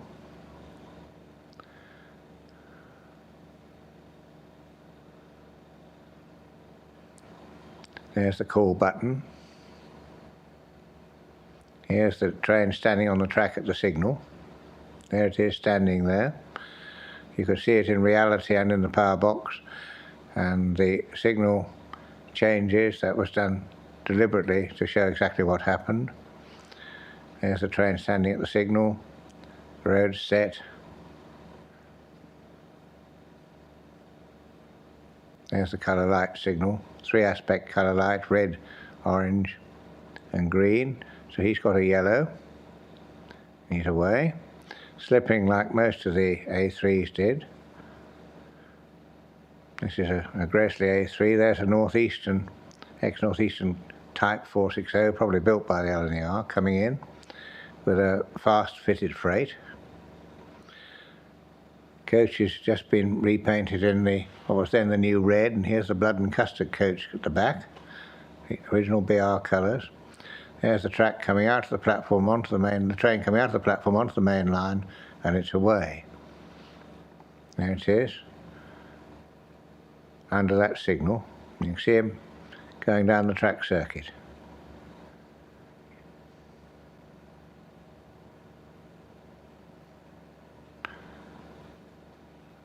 Shows you what a busy station York was in those days, with steam trains coming in and out all the time.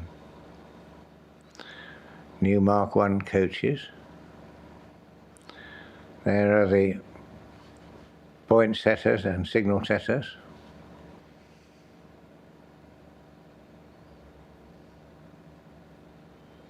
Another train leaving behind a northeastern design 460.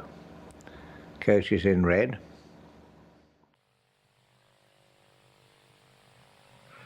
This was another thing that we did. We tended to have a day at a railway centre so that we could show people what it was like with the different kinds of trains coming in and out and different kinds of engines and what it was like in the big stations.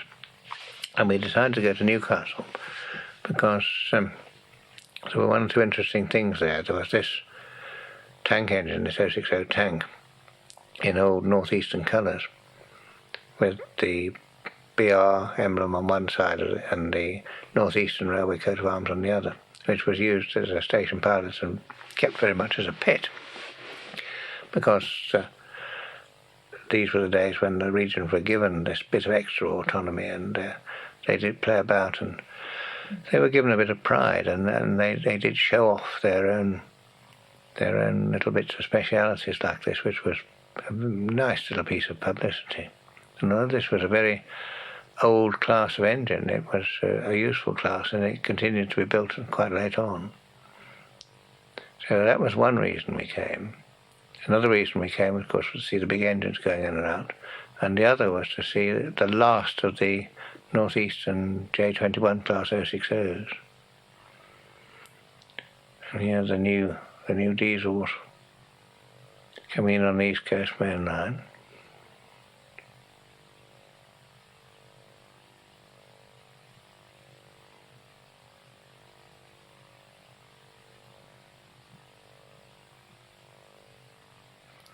Newcastle Central Station.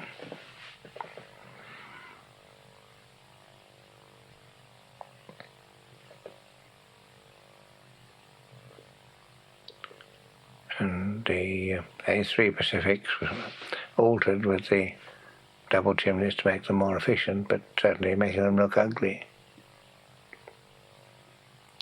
And Grace's corridor tender. Now here's the last of the J21s, which were particularly interesting engines because they used to work the passenger service across the Pennines from Darlington to Barnet Castle and then on to Penrith and Tebay. And you can see they've got the side window cab for very early engines, unusual. And the engine men, as I think I said elsewhere, didn't always welcome them to start with. Whereas, of course, today they wouldn't think they were enough anyway. But this is the very last of the class, and there was not... one of them has been... I think this probably is the one that's been preserved and is now working every now and again at Beamish. But they were graceful and very useful engines, and it did seem at that time that there was not going to be anything kept, and we were to make sure it was on film. We come to the other classes of Pacific, the A1s and A2s, Royal Mail vans, albeit filthy, with a pick-up and set-down apparatus, which was then, of course, very much in use, and the mail trains were working that way. The J39, 38, 39, 060s, more A3s, leaving on this very well-known curve out of Newcastle, which was difficult for starting trains. It was not surprising that the Graceless, which tended to slip anyway, had a slipping session there. The Queen of Scots Pullman, you see, the Pullman's still working, almost to the end of steam. And the Newcastle Electrics, Tyneside Electrics. And the complicated track work at the end of the station. And cattle wagons, look, you see on the right-hand side there, something gone altogether. All these regular cattle trains which were moving in those days. Northeastern 060. Here's our light green painted shunting tank again. They had a pet here, like this, and there was another one at Liverpool Street, a Great Eastern one, which was painted blue. Trains at York, yes, another day at a station film, made really to have a look at the Eastern Region Express trains.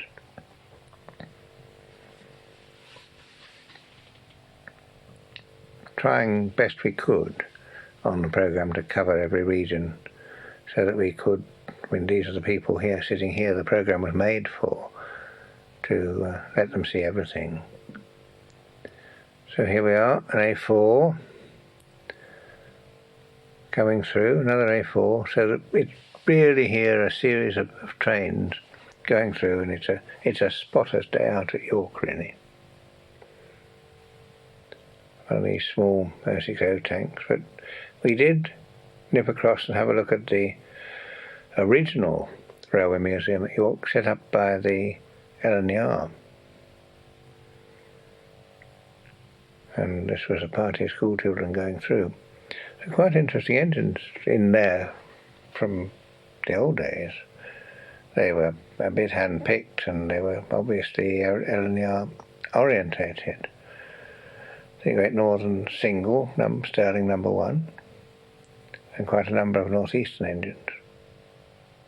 And this is a ex-Northeastern engine here, lasting into BR days, a B16 mixed traffic 460, which lasted quite well into BR times, strangely. A3 Pacific, oh no, to V2.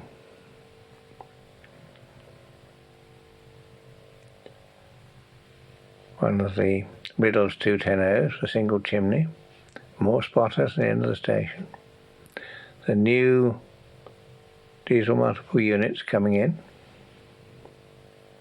or going out if you like, but the new diesel multiple units, which was something to look at. A1 and A2 Pacifics. Constantly looking at the spotters, of course, who are the people for whom this program was aimed.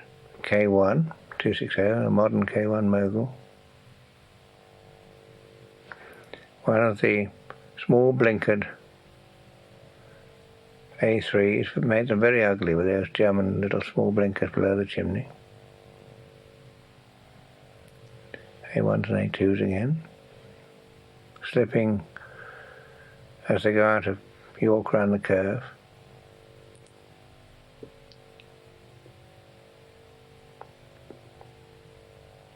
Very typical dirty little station pilot.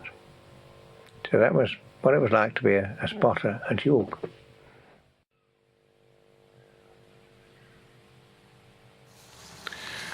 Right, historic locomotives at Crewe 1960.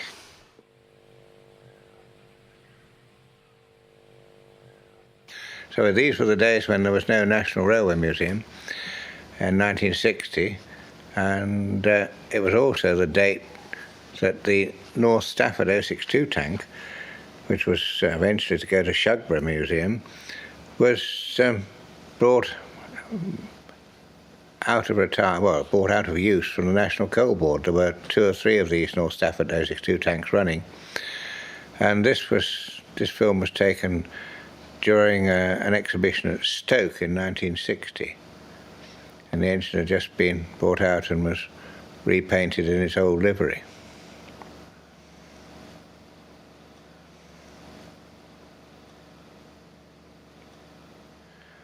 They were working in a colliery at Lancashire at that time, and they were just about being retired. There were 3 of them, if I remember rightly.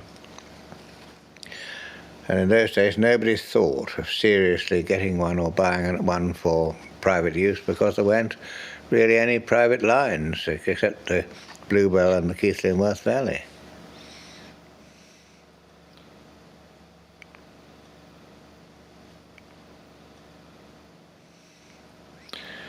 So there's City of Stoke-on-Trent, which was also on exhibition at the time. And during that exhibition, there was a special train run, I remember, from Birmingham New Street behind compound number 1000. So here's Hardwick on show and Cornwall on show, both of them at Stoke.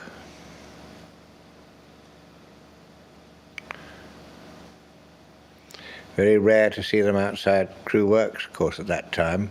They were kept in the paint shop at Crewe. Nobody ever saw them. Here's Hardwick on the deviation, what was known as the deviation line at Crewe Works, which is where most of the Crewe engines were photographed. Lovely piece of greenery right in the middle of the works, very close to the manager's office. So we were able to show Cornwall, which was not on view to the public at all then. We want to describe its age and its big single wheel and its history.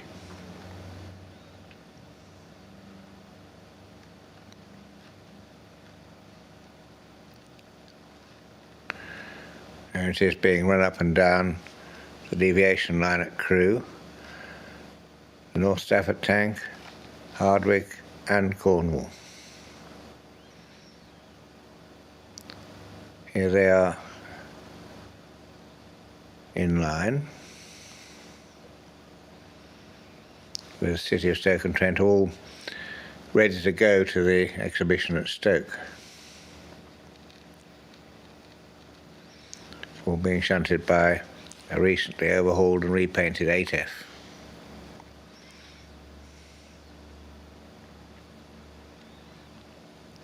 Strangely enough, almost the same time, we went to Crewe Works and made a film which was included the last coal tank and also the last of the 060 Ramsbottom Webb saddle tanks, which were work shunters at the time. This is Newton Heath Shed, Manchester, in 1961. One of the things we did on the programme was to visit sheds to give people an idea of what kind of work a shed did, but probably more so to show them different kinds of engines. And we thought we'd have a go at Newton Heath Shed up in Manchester, because it's the old Lancashire and Yorkshire mainline shed, and it was 100% steam, quite a large variety of classes, including some of the old LNY classes still working in those days.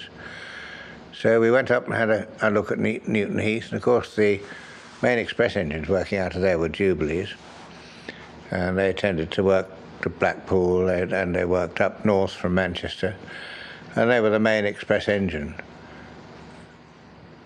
I don't think any Pacifics, and I don't remember seeing any Scots ever working onto Newton Heath, but certainly Jubilees. And in those days, as you can see, the engines were not particularly clean. Good mechanical condition, but that's about all you could say for it. And we were able to talk about things like, see how they were loaded up with coal and water. And there's a Scot in the background, having said you don't see one. But one of the main points was to see these Lancashire and Yorkshire engines, because there were only a few of these lovely 242 tanks still about. Quite a large number of the Barton Wright 060s. Quite a large number of those. They were not only Newton Heath, they would tend to be spread about the country, Aspinall and Barton Wright ones. And of course the Stanier classes, class 5s, tanks. But there was also, if I remember rightly, an 060 saddle tank. Quite a rare animal. There are very few places on BR, apart from the works at Crewe and Wolverton in 1961, where you'd actually see a saddle tank. Loco inspector on the footplate, shunting the coal up to the coaling plant. Everything very grimy and dirty. Clean Air Act didn't apply, of course, to railways. Couldn't very well. So there was a tremendous amount of variety about the place in the Riddles 280s. Utility wartime 280s. So we were able to give a pretty good description of what was on offer in the northwest of England.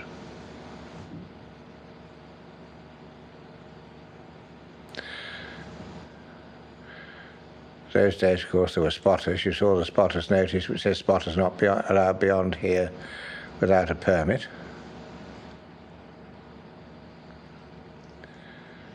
Class 5,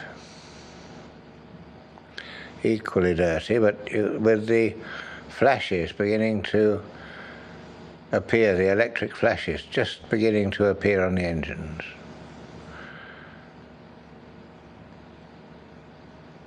Class 2, 260, one of the thin chimney ones, tall, thin chimney ones, slightly modified.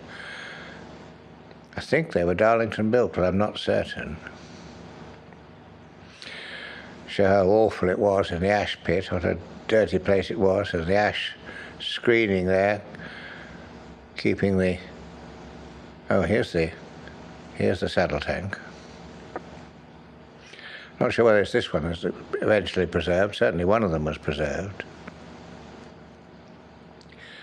Used as the shed pilot, or one of the shed pilots.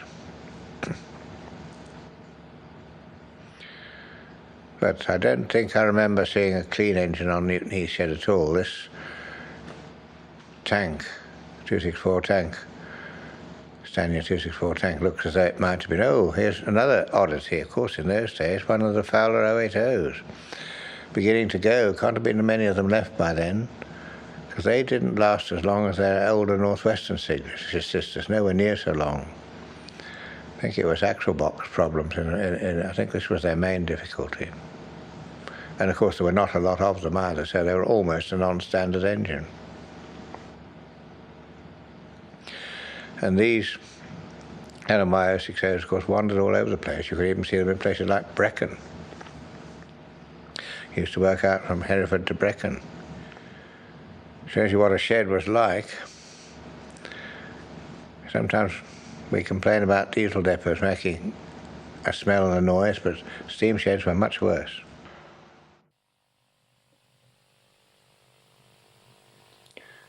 This was Stevenson Locomotive Society North West area and Manchester Locomotive Society special train running out of Manchester, and it went up this very steep bank not far from Newton Heath Shed.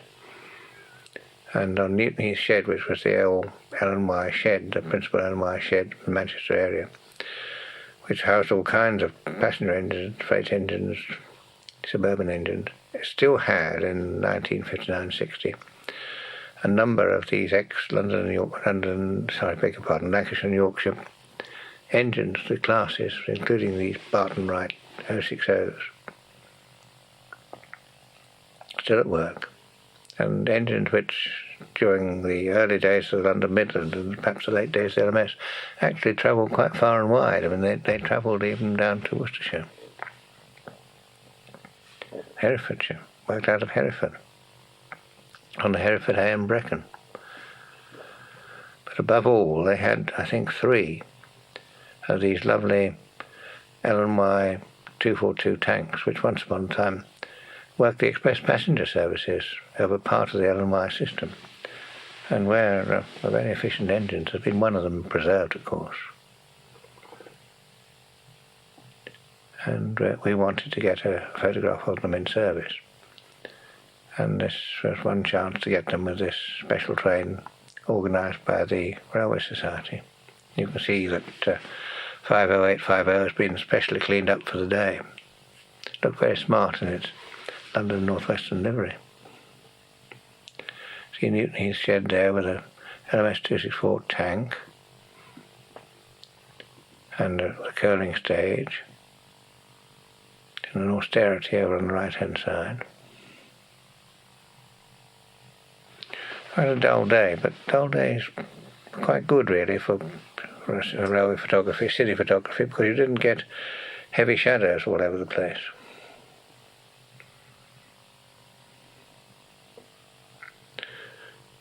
She rolls off the turntable, looking very smart, all curled up, ready for the trip with the train reporting number on, Central Division, C for Central Division, and then the train reporting number afterwards. Here they come, off the train, all ready to get onto the special.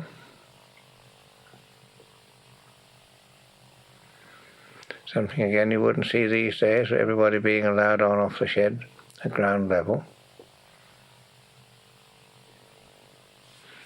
Engine comes down, couples up.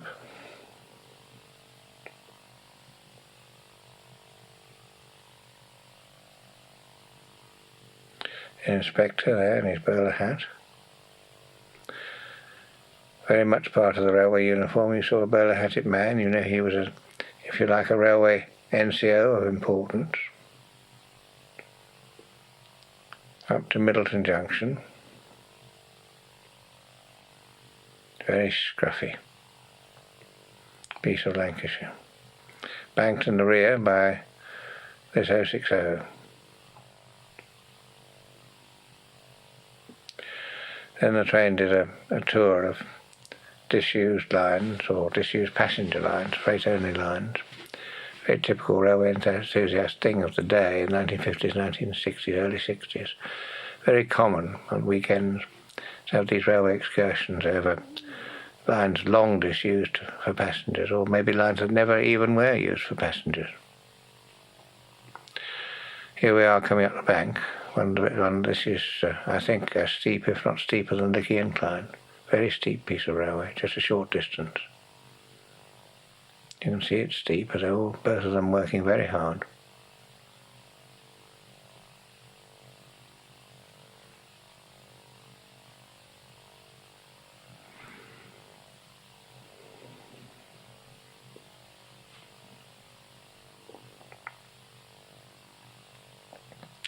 So they'd taken the trouble to clean the tank, they didn't take the trouble to clean the banker.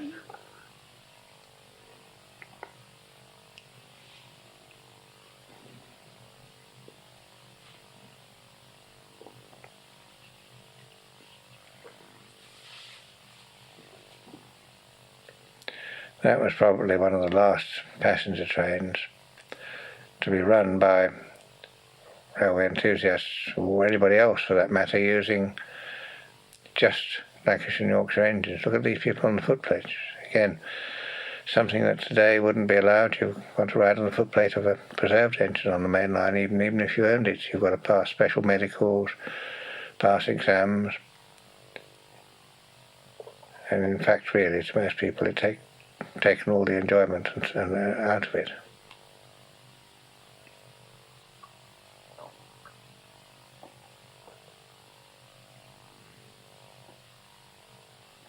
So at least we managed to get pictures of a Lancashire and Yorkshire shed with LNY engines on it, and LNY engines hard at work even if on special trains.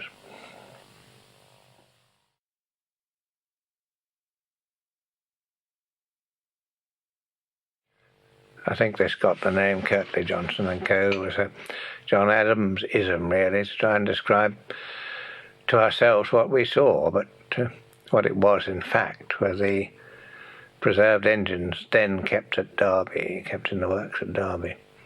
And we arranged to have them all out and to take them up to the old photographic spot at Worksworth Station, where the railway were able to get them officially photographed, and we were able to do, in effect, the same thing. We got some lovely stills of these engines.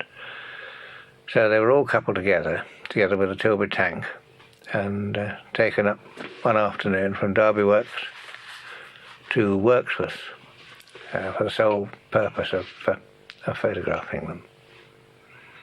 And it's interesting, really, when you look at these engines and you see the Kirtley 240 and you see the compound and that lovely red. It really is a lovely red.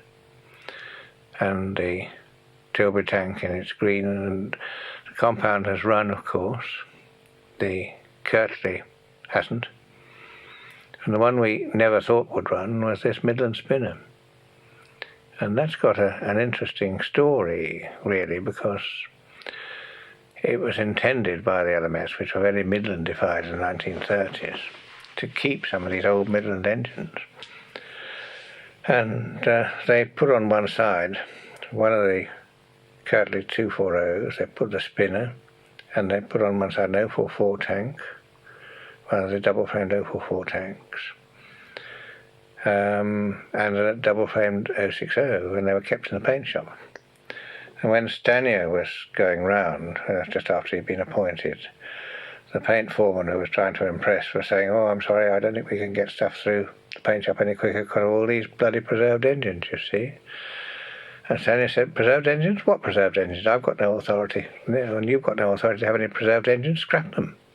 So, there's me, goodness me. So there was nothing for it. They had to be scrapped. There was a lot of begging. They were allowed to keep one, and they kept this spinner, and all the rest had to go. So there's no Kirtley double-frame 060 and no Kirtley 044 tank preserved, but somebody did manage to get hold of the last surviving 240 after all. So here they are going backwards, hauled by the compound. The only one of them at the time was steamable, up the Worksworth branch to have their photographs taken. Still with the station name boards, but no passenger trains. Amazing entourage, isn't it, really, when you look at that? Amazing. And the interesting thought now is that just by saying, "Please, can we do it?" we were able to do it. That's a lovely, slightly stormy background with the train slowly puffing its way up the old Derbyshire branch line.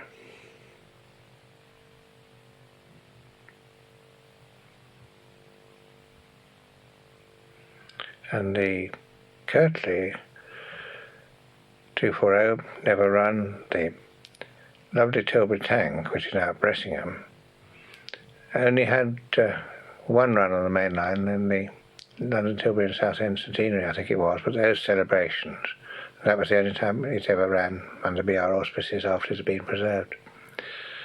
So here's a school, here are the school children, all very well behaved, all marching out to see these engines being brought up here. Some of them had originally seen the compound up here, of course, being officially photographed. And this was the second time. You see the motion there lying on the tender of the Curtly 240, still with its Stanier chimney, by the way.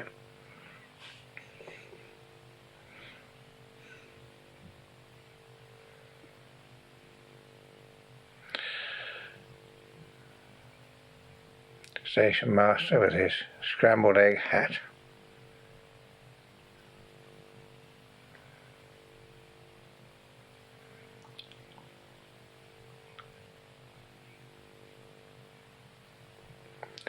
Children's programme, so all the children came out, hoping they were going to be seen on television, Mum. The engine slowly being shunted into position so that each one would be right for the official photographer. And as so often the case, the lights started to go. When you come up for the official photograph, if you're not careful, the sun's gone and it's raining. But very fortunately, it wasn't very long, and we were able, as you can see here, to get some pictures of them in really quite nice light with a slightly stormy background. See how they've all been spaced out.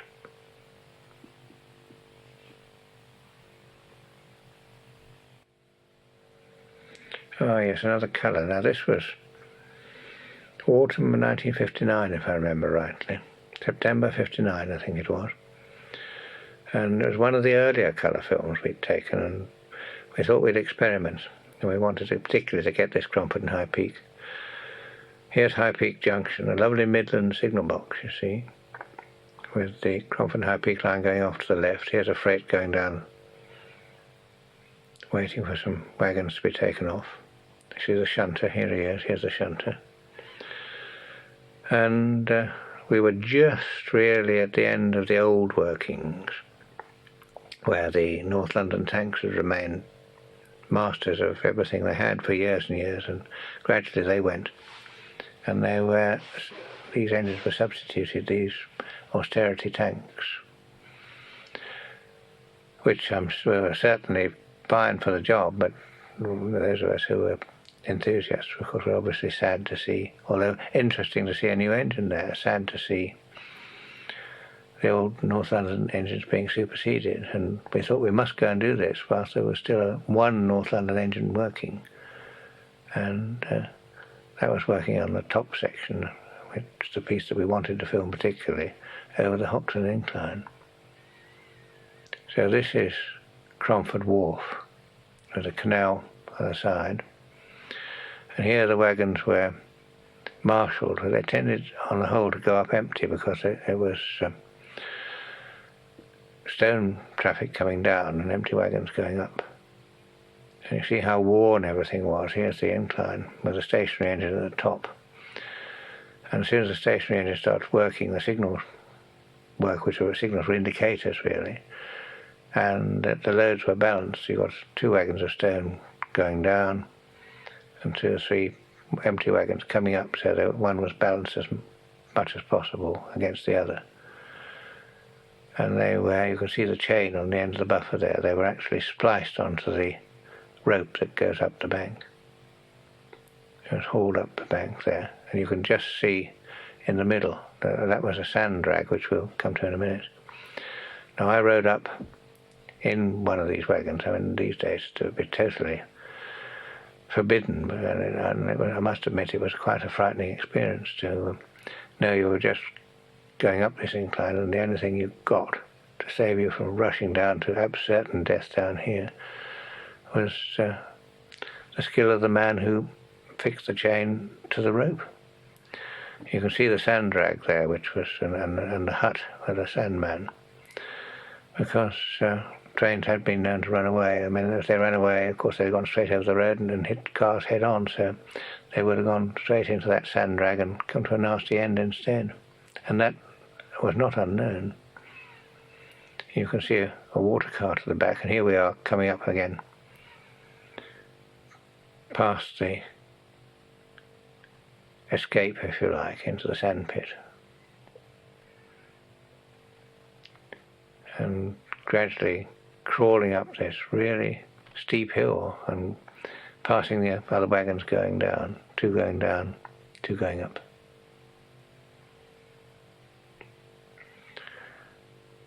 And looking at these pulleys, you could see really it was on its last legs, and there couldn't have been a long future for it, whatever. And the wagons come to a stand at the top, at the same time they come to a stand at the bottom. Obviously we couldn't have the same wagons all the time because we needed to film the operation rather than one particular train. And on this section here, which was a straight and level section, which is known as sheep pasture, that's sheep pasture incline and a sheep pasture top, was this Stanier little 040 tank, which was built for as a dock shunter. I don't know how many of them there were, but very few. And this was sent in the very early 1950s to replace the resident engine there, which had been a LNWR chopper 240 tank, the last of its class, which survived for years and years and years, doing nothing else but just wandering to and fro. And I suppose it was just an obsolete engine, and that was that, and it went, and sadly it was replaced by this very ugly Stanier engine, which had then collected, of course, a lot of the wagons which had accumulated at the top, and hauled them down to what was known as Cromford Bottom, the bottom of the, I'll think about this, it wasn't Cromford, was it? It was, it'll come to me later on, the name of the other incline. And here is the shunter splicing the wagon onto the chain on the wagon, you see, onto the rope. And this was what my life had depended on, coming up the hill, so you can see why I was a little bit concerned. And they pull a lever and ring the bell, start the winding engine off. And here's the same operation again. And these are ex-LNWR tenders turned into water tanks because there's no water up the top here at all, and consequently water had to be brought up by means of these tanks. There's the wagon moving up and the two empty water tanks coming down. The winding house here was supposed to be the parts of an old LNWR coal engine, the boiler taken off the frames with the actual motion of an LNWR coal engine. So here is the last surviving North London 060 tank with an LNWR chimney. And this is the engine that's been preserved and is now on the Bluebell Railway. But it was working its time out. At Middleton, that's the Middleton incline. I was just trying to think of the name of it, Middleton. And this has got quite a job because it has to get up the Hopton incline. Let's make a run at it, go around some curves and make a run at it. And Hopton incline is the steepest incline in the country with with ordinary adhesion, no rack, but the engine has to really rush, and normally speaking with two wagons or its maximum load, it's got a job sometimes to get up with two loads. Certainly in the winter they wouldn't get up with two wagons, just one had to keep going to and fro, to and fro. And here it is making a run for it. Very spectacular, particularly on a fine winter's morning. It was absolutely superb. But there was a lot of far throwing. You can see how steep it goes up to actually 1 in 14. And that's a very steep incline for a non-rack line. And it just about gets up to the top. I think this one did get up without a great deal of huffing and puffing. And this is the beginnings of a stone train, you see. And it'll go along probably off to towards the Ashbourne direction, because this line continued right up toward Ashbourne, the far end, and there's an austerity tank up the end which would have worked the train along the more level section. Fantastic piece of line, but one we didn't visit enough because we always thought it was going to be there. That's the trouble. You thought that something would always be there. This is Stapleford Park, 10 1/4 inch gauge miniature railway, 1960. The only programme that somebody came and asked if it could be made, Lord Gretton. There he is. And Lord Gretton approached Peggy Bacon, our producer, to say that he'd just had a ship on his lake and he got his 10 1/4 inch gauge miniature railway and he ran a boat train, and what fun it would be. There he is in the leading coach to have a film, and as Peggy liked Lords, he agreed, and we went down and filmed the railway, and it was the beginning of a very happy friendship with Lord Gretton and his son John. And this is the railway in the terminus at Stapleford Park, at the home of Lord Gretton. And this is the central station, which was the main station. And you can see the trains working there, and of course when Lord Gretton died, his son John took over the railway and got some magnificent engines on it, but sadly now it's all gone. Both Lord Gretton and his son John are both dead. That's John Gretton, who eventually was a part owner of Pendennis Castle. There's John of Gaunt. There's John doing the driving. Michael Whitehouse, a very young age, Maggie Whitehouse.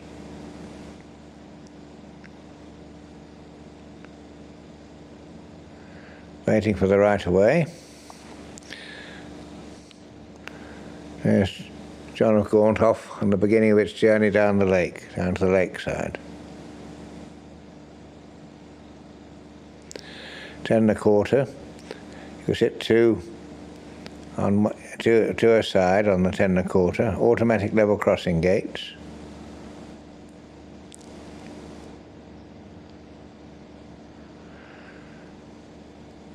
.442 engine, John of Gaunt going down the cutting under the bridge.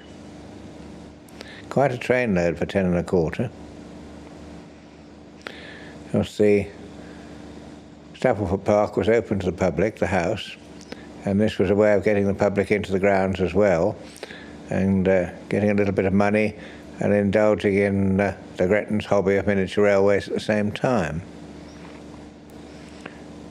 But it was certainly the only time that anybody ever asked to be put on the programme, and Peggy Bacon granted it. She would have been up in arms, I think, if it hadn't been for the fact that it was a lord who invited her down to have a look. But the railway was beautifully kept and beautifully run, and John Gretton was a tremendous enthusiast and a tremendous practical man.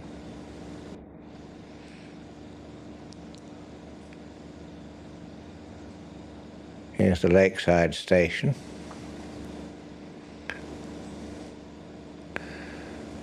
Everybody inspecting the blue engine. Coming back now, up the grade. John Gretton driving this time.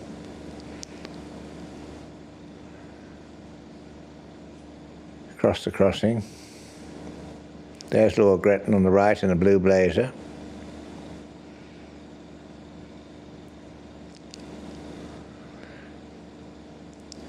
He's going to have a drive himself now. There he is.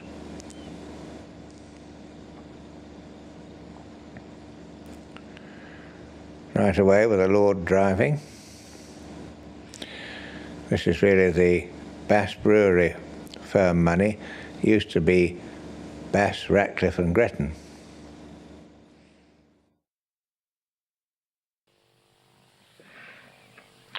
The Bluebell line, yes, this was one of the last films we did.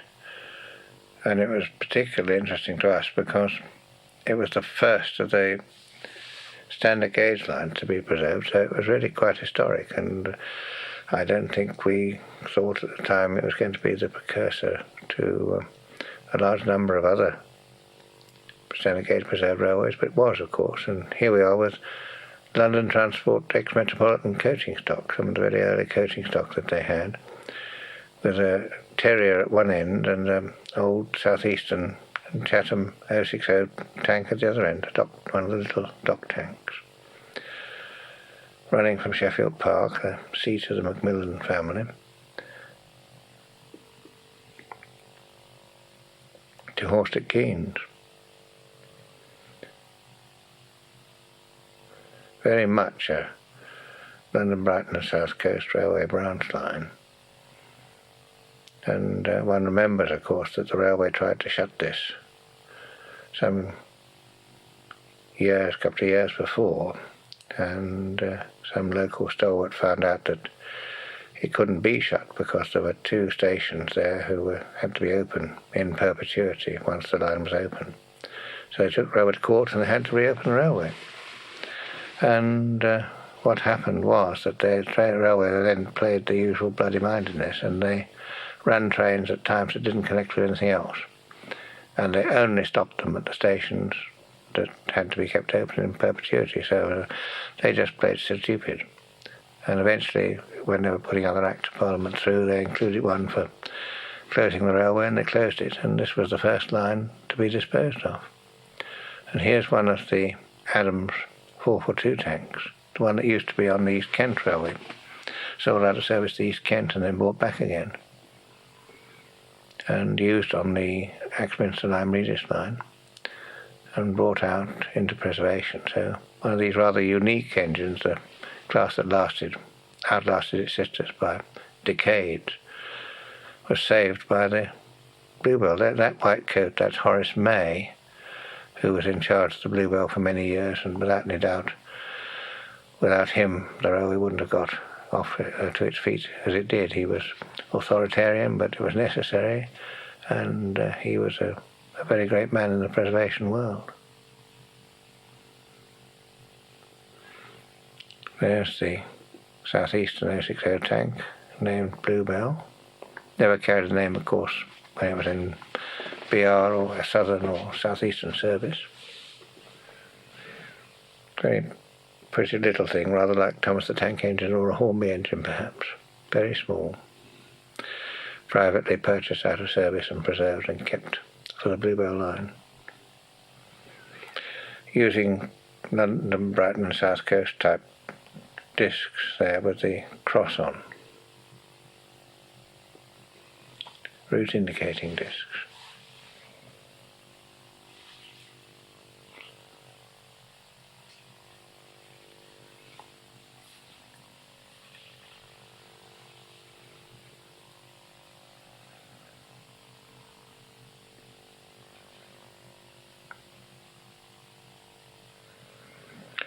That's the terminus. Here we are with these lovely old, very good condition enamel advertising signs. A queue at the booking office. Beg your pardon, a queue for a cup of tea, even more important.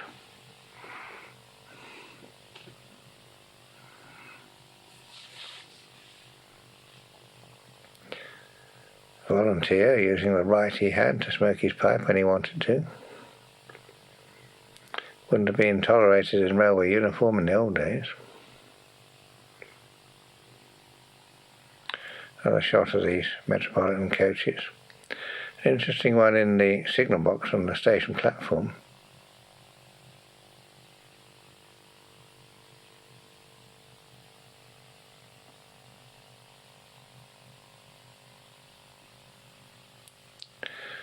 Electric train staff.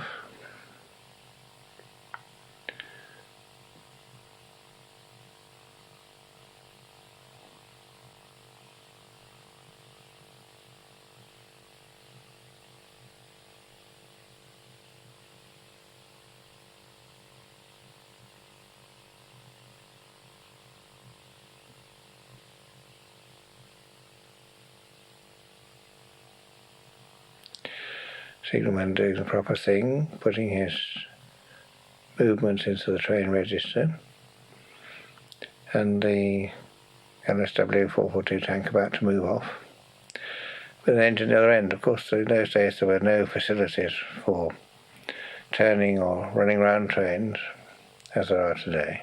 And the Bluebell's now very active railway extending up towards Haywards Heath. Horse-stick canes.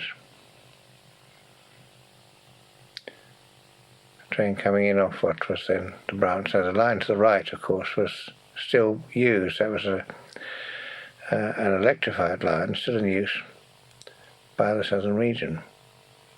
And this is the very first engine to be brought out of service, to be preserved.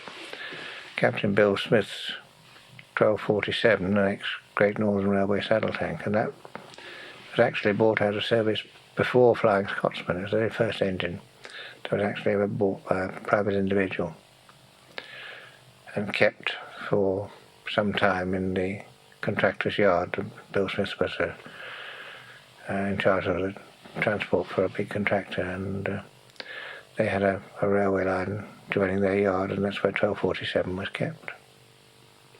So this was a sort of special open day in Bluebell, which has now had the tank, as you can see, the 442 tank, repainted in London and South Western Railway colours.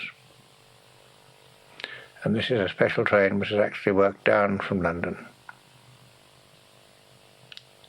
Here's the electric coming in.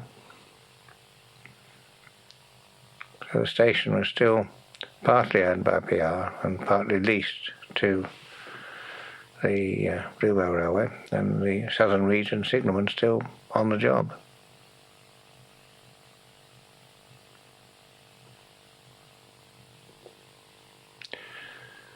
The train's the old stock, this time repainted, coming in.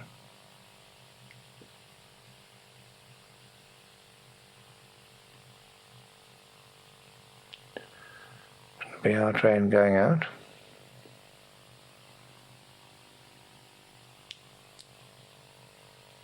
Bluebell train about to go out. Signalman looking as though he was thinking of going off duty.